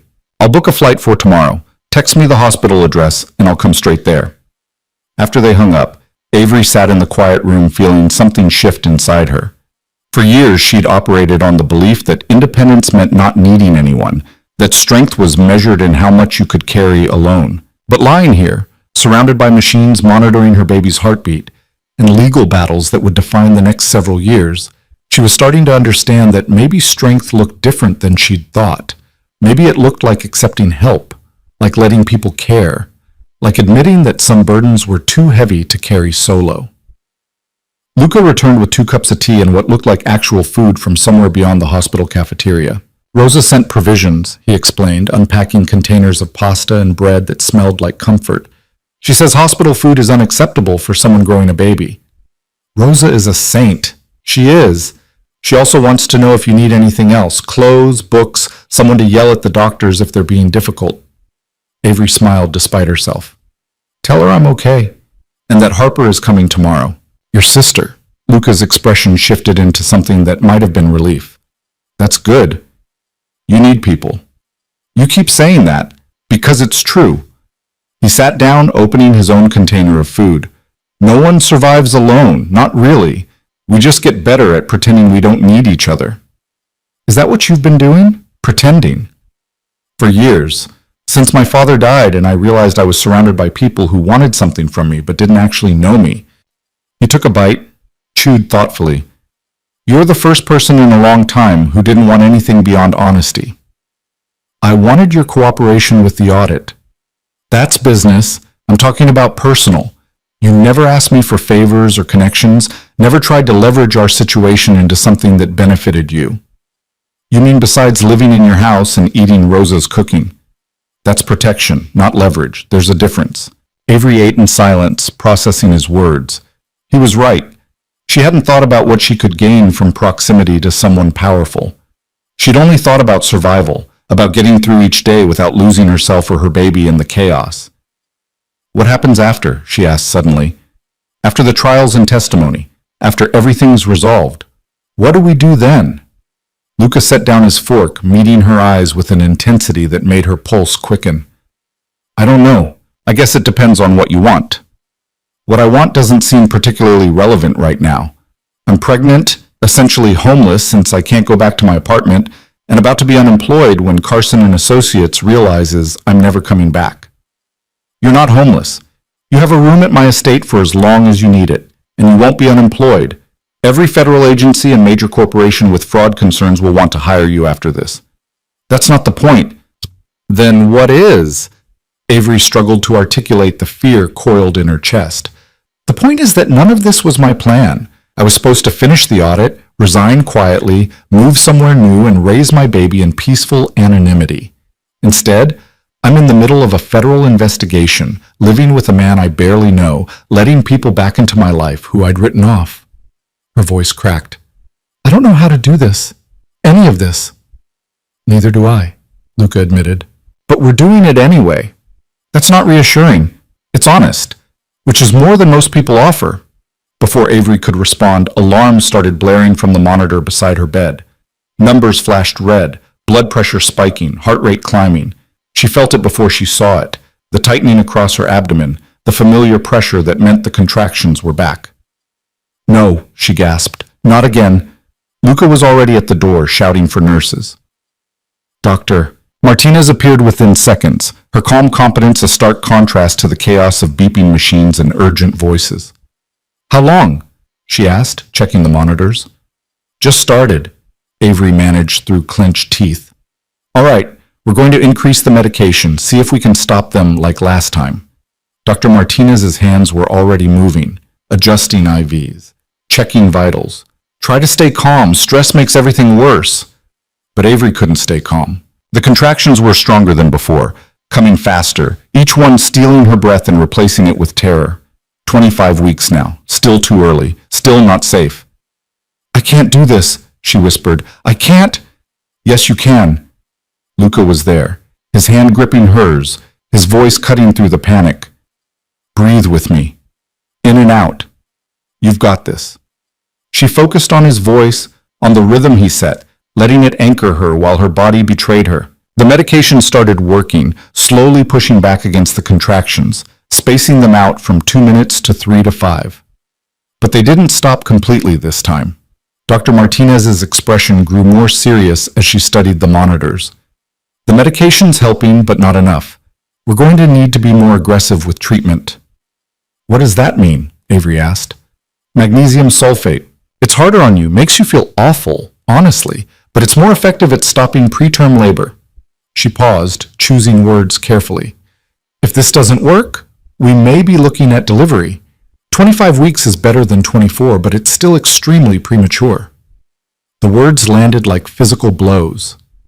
Delivery. A baby born 3.5 months early. NICU. Machines and tubes, and impossible fragility. Do it, Avery said. Whatever you need to do. The magnesium made her feel exactly as terrible as promised. Flushed, nauseous, her whole body feeling wrong in ways she couldn't articulate. But gradually, agonizingly, the contractions slowed again. 6 minutes apart. 8. 10. Hours passed in a blur of monitoring and medication adjustments. Luca stayed the entire time, his presence the only constant in a situation that felt increasingly unstable. Somewhere around midnight, when the contractions had finally stopped and Avery was drifting in and out of medicated sleep, she heard Dr. Martinez talking quietly with Luca in the hallway. She's not going to make it to full term. Best case scenario, we buy another few weeks. Every day matters at this stage, but you both need to prepare for a premature delivery. How premature? If we can get to 30 weeks, 32, the outcomes improve significantly. But right now, I'd be grateful for 28. What can I do? Keep her calm. Keep stress minimal. And understand that sometimes, despite everyone's best efforts, our bodies do what they're going to do. Luca must have returned to the room because Avery felt his hand cover hers again, warm and solid. I'm here, he murmured, not going anywhere. She wanted to tell him he didn't have to keep making that promise. That she understood this was too much to ask of anyone, let alone someone who'd known her for less than 3 weeks. But exhaustion pulled her under before the words could form. When she woke, early morning light was filtering through the windows and Harper was sitting in the chair beside her bed. Her sister looked older than Avery remembered, 30 now, with crow's feet around her eyes and silver threading through dark hair she'd inherited from their mother. You look terrible, Harper said fondly. You look like Seattle agreed with you. Seattle has good coffee and better people. You should visit sometime when you're not hospitalized. I'll add it to my list of things to do after testifying against organized crime and having a premature baby. Harper's smile faded. Avery, what the hell happened to you? When we talked last, you were an accountant with a boring job. Now you're in witness protection fighting to stay pregnant? It's a long story. I've got time, start talking. So Avery did. She told Harper everything. The audit, the parking garage, Luca's protection, the files that revealed decades of criminal activity. Her sister listened with the focused attention she brought to everything, asking occasional questions, but mostly just absorbing the impossibility of Avery's new reality. Okay, Harper said when Avery finished. First question, are you safe? As safe as I can be. Second question, is this Moretti guy someone you can trust? Avery thought about Luca staying through every crisis, protecting her without asking for anything in return, fighting federal agents and medical professionals to keep her stress minimal.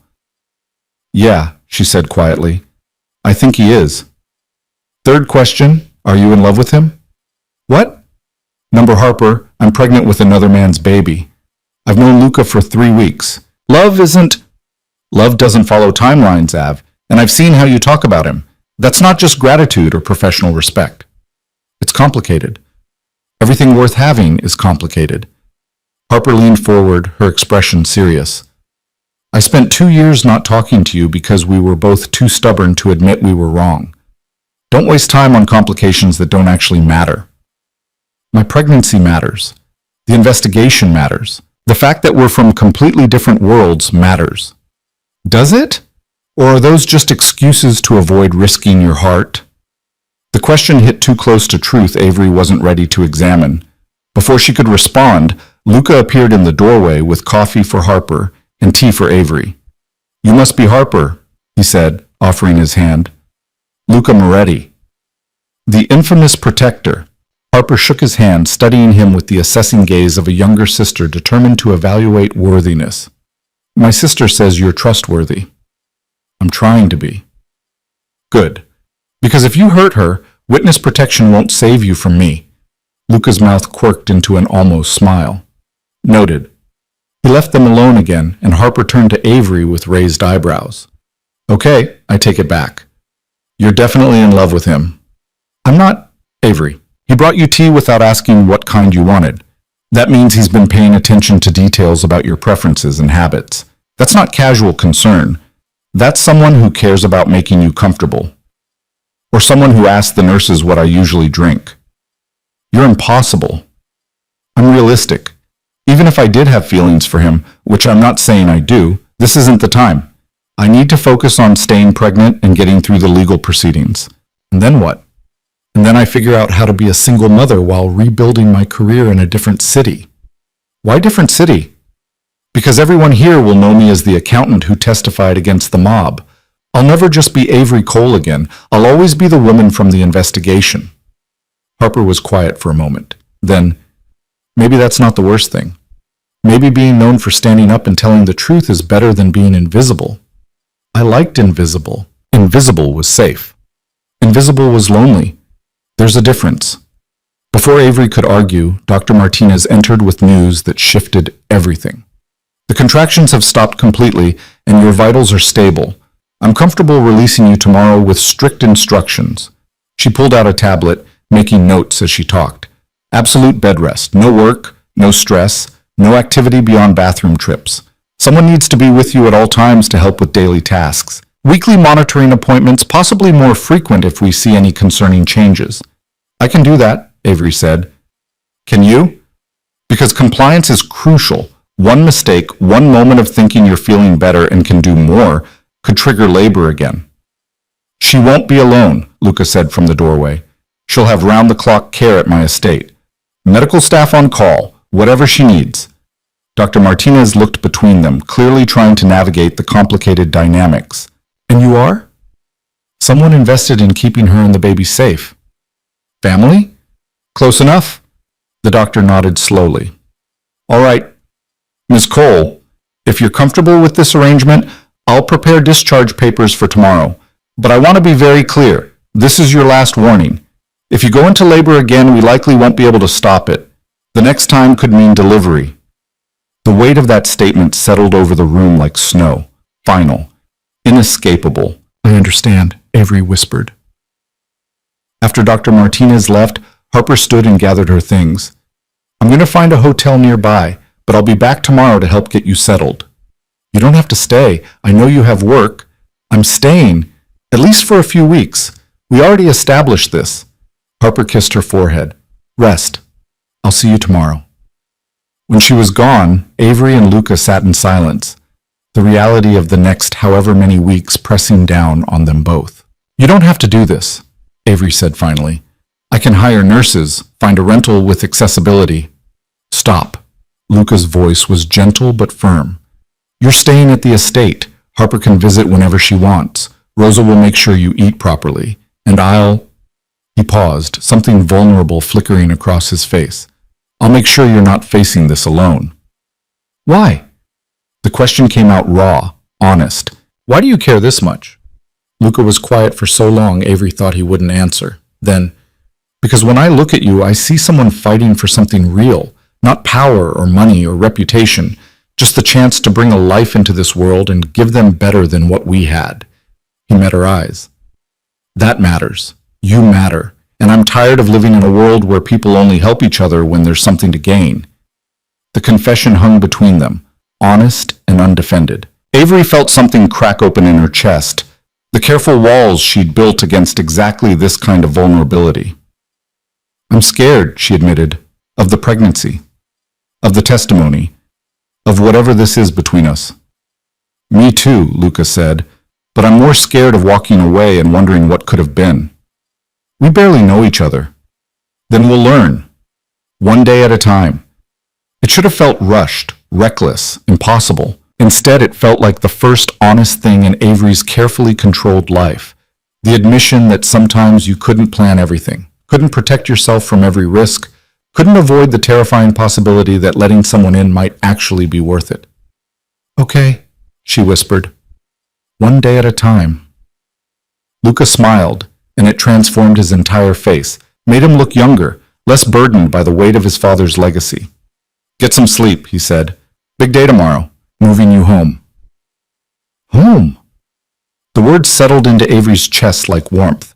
Not her apartment that had never felt like more than temporary housing. Not her sister's place in Seattle, where she'd always be a guest. Luca's estate, where Rosa made tea without asking and security guards knew her by name, and someone had chosen to care whether she survived the chaos engulfing them both. It shouldn't feel like home after 3 weeks. But somehow, impossibly, it did. And maybe that was okay. Maybe Harper was right that love didn't follow timelines or logic. Maybe it just happened when two people decided the risk of connection was worth more than the safety of isolation. Avery closed her eyes, feeling exhaustion pull at her like gravity. Tomorrow she'd go home. Tomorrow she'd start the long, precarious journey of staying pregnant against her body's determination otherwise. Tomorrow she'd continue building a case that would reshape lives and dismantle empires. But tonight, she let herself rest.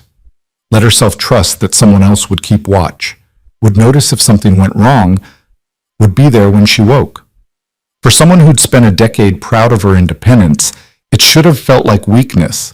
Instead, it felt like the bravest thing she'd ever done. The estate felt different when Avery returned, less like a safe house and more like somewhere she actually belonged. Rosa had transformed the guest room into something resembling a medical suite, complete with a hospital-grade bed that could be adjusted for comfort, monitors that tracked vital signs, and enough pillows to build a fortress. Too much? Rosa asked, hovering anxiously in the doorway. It's perfect, Avery said, and meant it.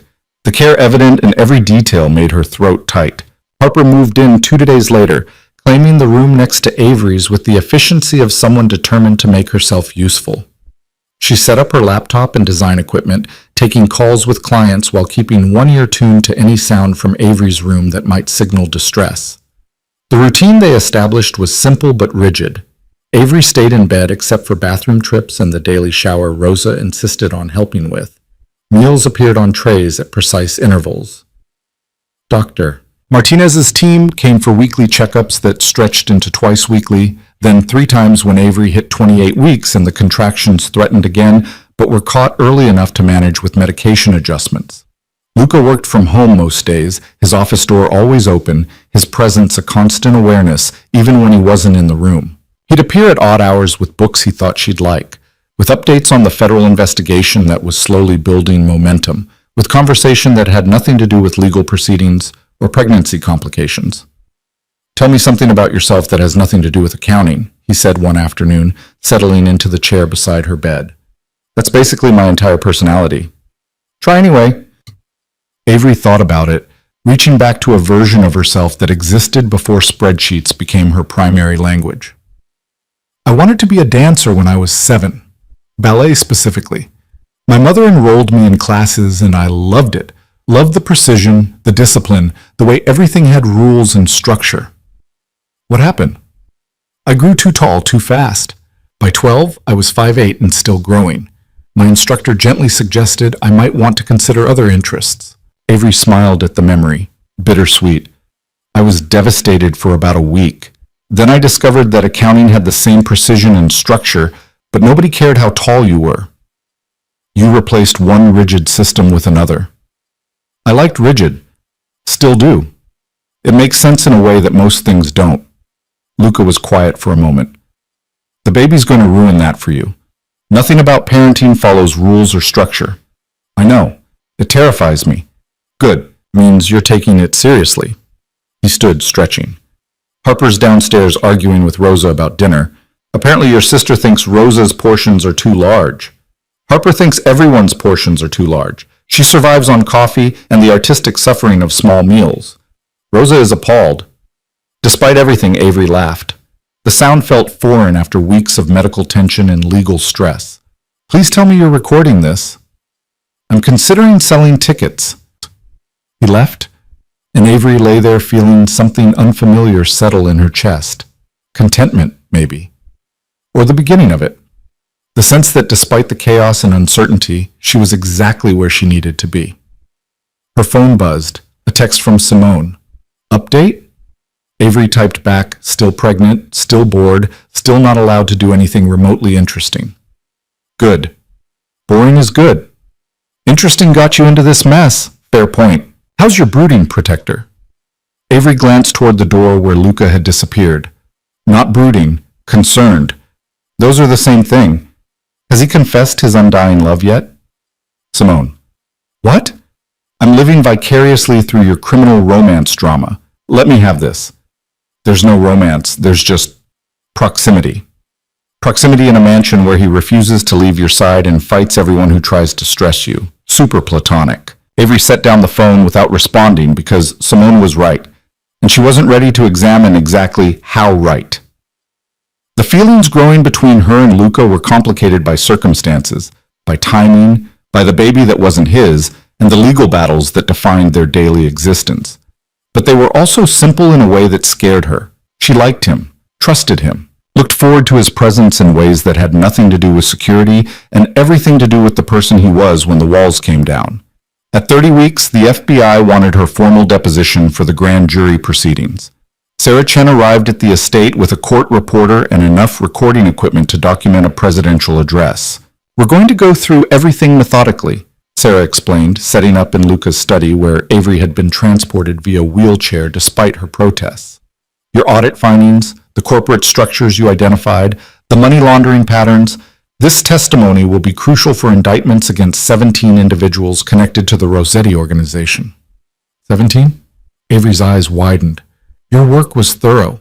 We've been able to connect people we've suspected for years but couldn't prove. Sarah's expression softened slightly. I know this is overwhelming, but you're helping dismantle a criminal network that's operated for decades.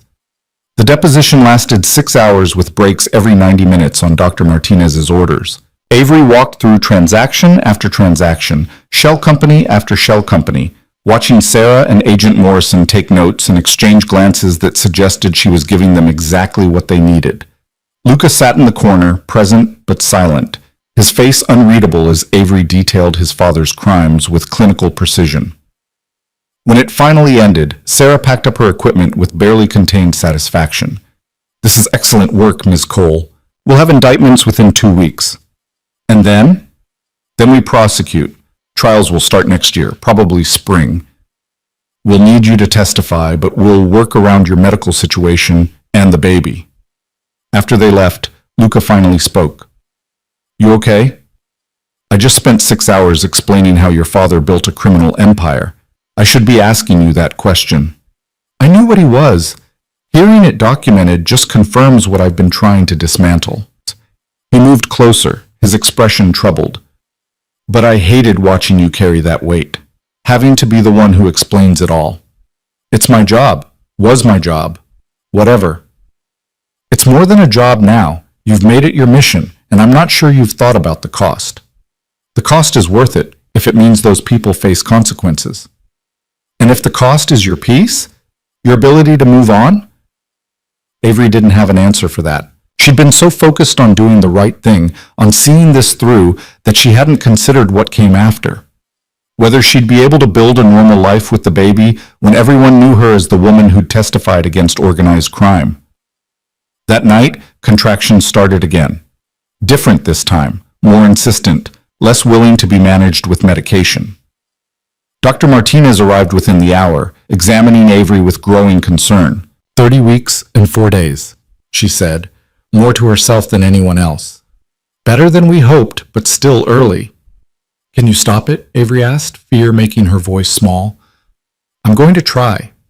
But Avery, you need to prepare yourself. This baby may be coming whether we're ready or not. The next 12 hours were a blur of medication adjustments and monitoring. The contractions would slow, then surge back stronger. Doctor. Martinez consulted with her team, brought in a neonatal specialist to discuss NICU protocols, prepared everyone for the possibility that this was it, the baby was coming. Luca stayed through all of it. Rosa brought food nobody ate. Harper held one hand while Luca held the other, both of them steady anchors while Avery's world contracted to the space between contractions, the numbers on monitors, the sound of a heartbeat that stayed strong despite everything. At dawn, something shifted. The contractions that had been building toward inevitability suddenly eased. The medication finally found the right balance. Dr. Martinez's expression transformed from concerned to cautiously optimistic. Well, she said, checking the monitors one more time, that was closer than I'd like, but I think we bought more time. How much time? Avery asked. Hard to say. Could be days, could be weeks. But every day matters. She sat on the edge of the bed, her expression serious. Avery, I need you to understand something. Your body is trying very hard to deliver this baby. We've managed to slow it down, but we may not be able to stop it next time. You need to make peace with the fact that your baby is likely going to be premature. How premature? If we can get to 34 weeks, I'll consider that a victory. 32 would be acceptable. Anything before that is riskier but survivable with proper NICU care. The words settled like weights. 34 weeks meant another month of this precarious existence, balanced on the edge of crisis. 32 meant 3 more weeks, and anything before that meant bringing a baby into the world before they were ready, trusting medical technology and the resilience of a child who hadn't chosen any of this. Okay, Avery whispered, then we aim for 34. Dr. Martinez smiled. That's the spirit. Now rest. Your body needs recovery time. After she left, Avery looked at Luca and Harper, both of whom looked exhausted in ways that had nothing to do with physical tiredness. You two should sleep, she said.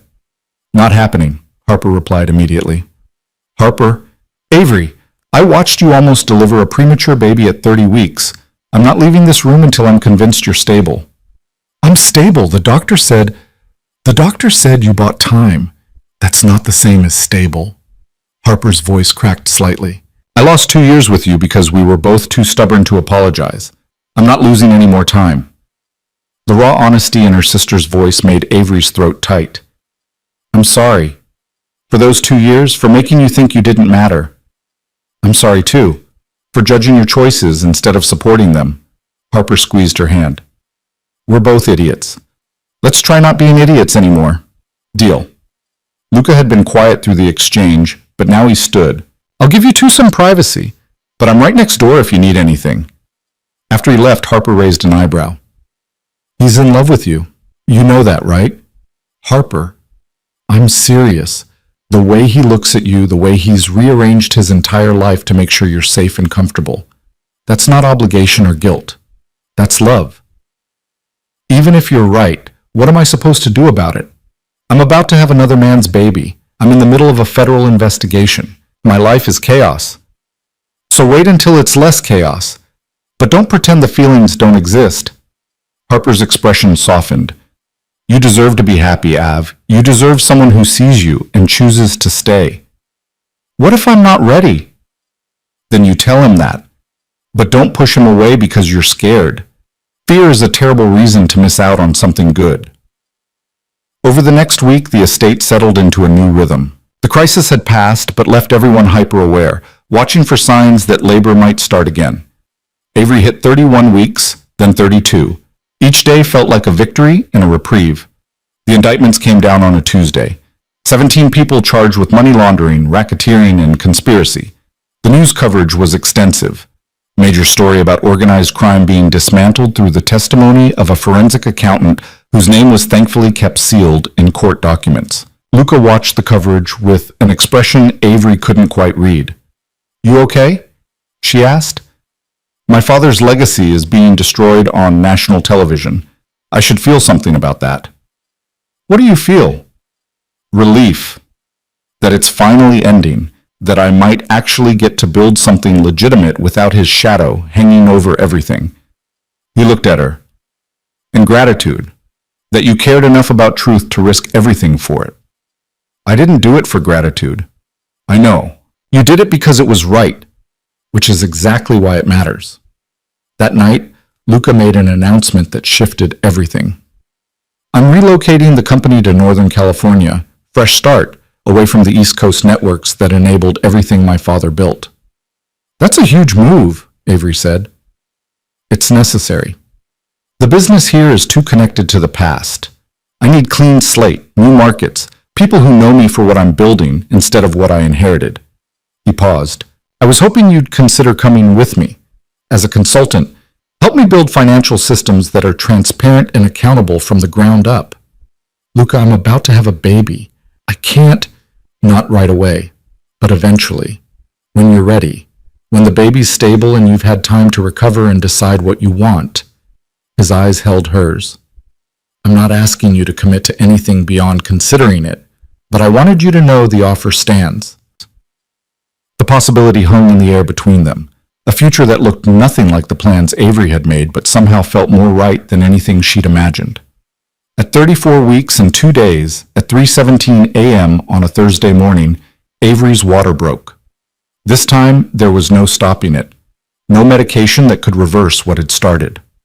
Dr. Martinez arrived with her team, converting the bedroom into a delivery suite with practiced efficiency.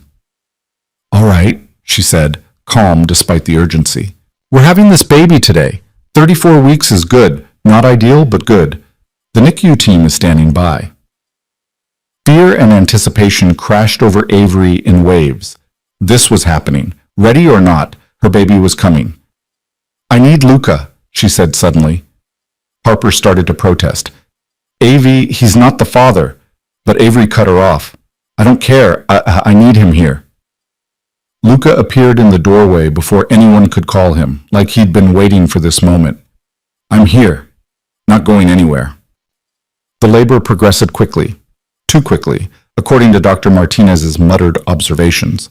4 hours of contractions that built like waves, of breathing through pain that redefined her understanding of the word, of Harper holding one hand and Luca holding the other. At 7:34 a.m., with sunlight streaming through the windows and a medical team ready for any complication, Avery Cole delivered a daughter. The baby didn't cry immediately, and those 3 seconds of silence were the longest of Avery's life. Then a thin wail filled the room, and Dr. Martinez smiled. She's breathing on her own. That's excellent for 34 weeks. The neonatal team took over, assessing and monitoring, while Dr. Martinez finished with Avery. You did beautifully. She's small, just over 4 pounds, but she's a fighter. They brought her back after what felt like hours, but was probably minutes. A tiny, wrinkled thing with dark hair and eyes that seemed too big for her face, perfect fingers and toes, lungs that worked, a heartbeat that was strong and steady. Hi, Avery whispered, tears streaming down her face. Hi, baby girl, I'm your mom. The baby's eyes focused on her with the vague awareness of newborns, and Avery felt something crack open in her chest. This was love. Immediate, overwhelming, terrifying love for a person she'd just met, but would die protecting. She needs a name, Harper said softly from the corner where she'd been crying quietly. Avery looked down at her daughter, at this impossibly small person who'd fought so hard to be here. Lily. Her name is Lily. It's perfect, Luca said, and when Avery looked up, she saw tears on his face too. The NICU team wanted to take Lily for monitoring, standard protocol for premature babies. Avery let them, even though every instinct screamed to hold on, to never let her daughter out of sight. She'll be fine, Dr. Martinez assured her. 34 weeks with no respiratory distress is better than we could have hoped. She'll probably need a few weeks in the NICU for feeding support and growth, but the prognosis is excellent. After the medical team cleared out and Avery had been cleaned up and settled, Luca approached the bed with an expression that was carefully neutral. Congratulations, he said. She's beautiful. Thank you for being here, for everything. Avery reached for his hand. I know this wasn't what you signed up for when you offered me protection. No, It was better. He squeezed her hand gently. I need to tell you something before the adrenaline wears off and I lose my nerve. Okay. I'm in love with you. The words came out steady, certain. I know the timing is terrible. I know you just had a baby, that you're dealing with recovery, and NICU, visits and eventual testimony. I know you didn't plan for any of this, least of all feelings for someone like me. Luca, let me finish. I'm in love with you, but I'm not asking you to love me back. I'm not asking you to make any decisions or commitments. I just needed you to know. Because in about 3 hours, I'm flying to California to handle the business relocation, and I didn't want to leave without being honest. Avery's heart was hammering. You're leaving? Just for 2 weeks. Getting the new office set up, meeting with local contractors and suppliers. Then I'm coming back, and we'll figure out the next steps together. If you want me involved, if you want... He stopped, vulnerability written across his face. If you want anything with me at all. She should have been overwhelmed. Should have been focused entirely on Lily, on recovery, on the 1,000 practical considerations of premature motherhood. But sitting there, looking at Luca's face, she realized Harper had been right about fear being a terrible reason to miss something good. I want you involved, she said quietly, not just with the business consulting, with everything, with me and Lily, with building whatever this is between us. Even though it's complicated? Especially because it's complicated. Because you chose to stay when complicated would have been the perfect excuse to leave. Relief and joy transformed his expression. When I get back from California, we'll talk, really talk, about what we want, where this goes. And if I'm not ready for all the answers yet, then we figure it out as we go, one day at a time, like we've been doing all along. He leaned down and kissed her forehead, gentle and reverent. Then he was gone, leaving her with Harper, and the quiet knowledge that everything had changed. The next 2 weeks were a blur of NICU visits and pumping breast milk and learning to function on 3 hours of sleep. Lily progressed steadily, gaining weight, learning to feed, proving herself to be exactly as much a fighter as Dr. Martinez had predicted.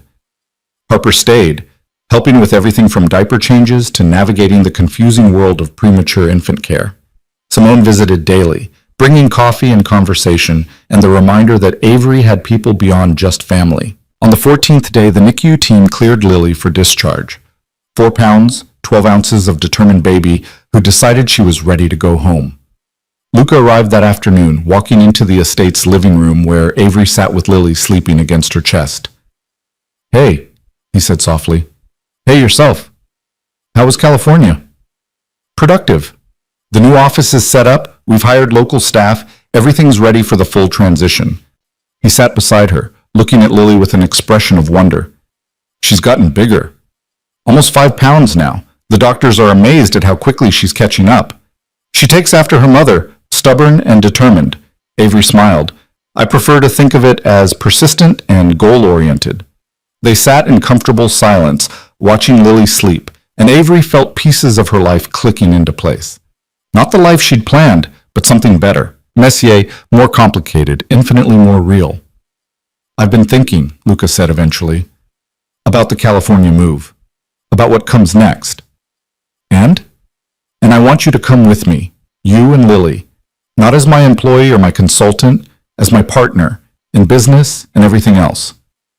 Luca, that's a lot. I know. But I've spent 5 years dismantling my father's legacy and trying to build something better. And I realized something while I was in California setting up the new office. He turned to face her fully. I don't want to build it alone. I want to build it with you. Someone who understands accountability and integrity. Someone who won't let me take shortcuts or compromise on what's right. What about the investigation? The trials? We'll handle them. Fly back when needed. Work with prosecutors remotely when possible. Sarah says most of your testimony can be done via video conference given your situation. Avery looked down at Lily, at the daughter who'd already survived so much in her short life. Then she looked at Luca, at the man who'd protected them both without asking for anything in return. Okay, she said. Yes, we'll come with you. The smile that broke across his face was brilliant. Yeah? Yeah, on one condition. Anything. You let me finish my audit. Properly document everything, create a clean baseline for the new company. I need to know that what we're building is completely separate from what your father created. Deal. Though I should warn you, Rosa's already planning the move. She's packed half the kitchen. Rosa's coming too? She wouldn't hear of staying behind, said someone needs to make sure you eat properly and Lily grows strong. Despite herself, Avery laughed. Your household staff is more loyal than most families. They're not staff, they're family, and so are you, if you'll let us be. Before Avery could respond, Lily stirred and made a small sound of protest. Luca reached out instinctively, his hand cradling her tiny head with surprising gentleness. Can I? He asked. Of course. He lifted Lily carefully, supporting her head and body like he'd done this before. The baby settled against his chest, her small hand curling around his finger. Hi, Lily, he murmured. I'm Luca. I'm not your biological father, but I'm going to love you like I am. I'm going to protect you and your mom. I'm going to make sure you grow up knowing what real integrity looks like, what it means to do the right thing even when it's hard. Avery's throat went tight watching them together. This wasn't the family she'd planned, but it was the family she had. Chosen, complicated, completely real. 6 months later, on a Saturday morning in Northern California, Avery stood in the new company headquarters with Lily strapped to her chest in a carrier. The office was all glass and light, designed to represent transparency in every sense of the word. What do you think? Luca asked, coming to stand beside her. I think it's perfect. Clean slate, fresh start. Just like we planned. The trials back east were progressing. Avery had testified twice via video conference, with Lily napping peacefully through most of her second appearance. The prosecutors were building solid cases, and Sarah predicted convictions across the board. The Rossetti family had made one last attempt at intimidation, a threatening letter that arrived at the estate 2 weeks after Lily's birth. Luca had turned it over to the FBI immediately, and 3 men were arrested within days. After that, the threats stopped. Either they'd given up, or they'd realized that Avery Cole wasn't backing down. Harper had moved to California too, opening a design studio in San Francisco and visiting every weekend. She and Rosa had developed an unlikely friendship based on mutual appreciation for good food and blunt honesty. Simone had taken a job at a firm in Oakland, claiming the move had nothing to do with wanting to be near Avery, but everything to do with better weather and tech industry clients. The life Avery had built in 6 months looked nothing like the solitary existence she'd planned. It was louder, messier, filled with people who insisted on mattering, and it was exactly what she needed. I have something for you, Luca said, pulling a small box from his pocket. Avery's heart jumped. Luca, it's not what you think. Or maybe it is, but not yet. He opened the box to reveal a key. Official key to the office. You're a full partner now, equal say in everything we build.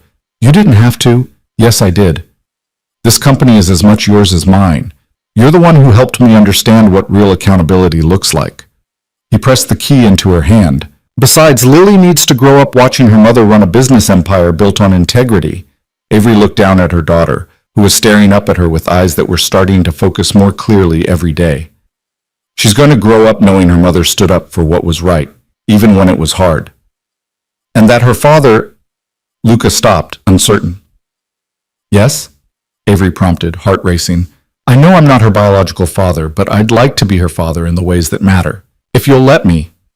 Tears blurred Avery's vision. Luca, you've been her father since the day she was born. Biology doesn't change that.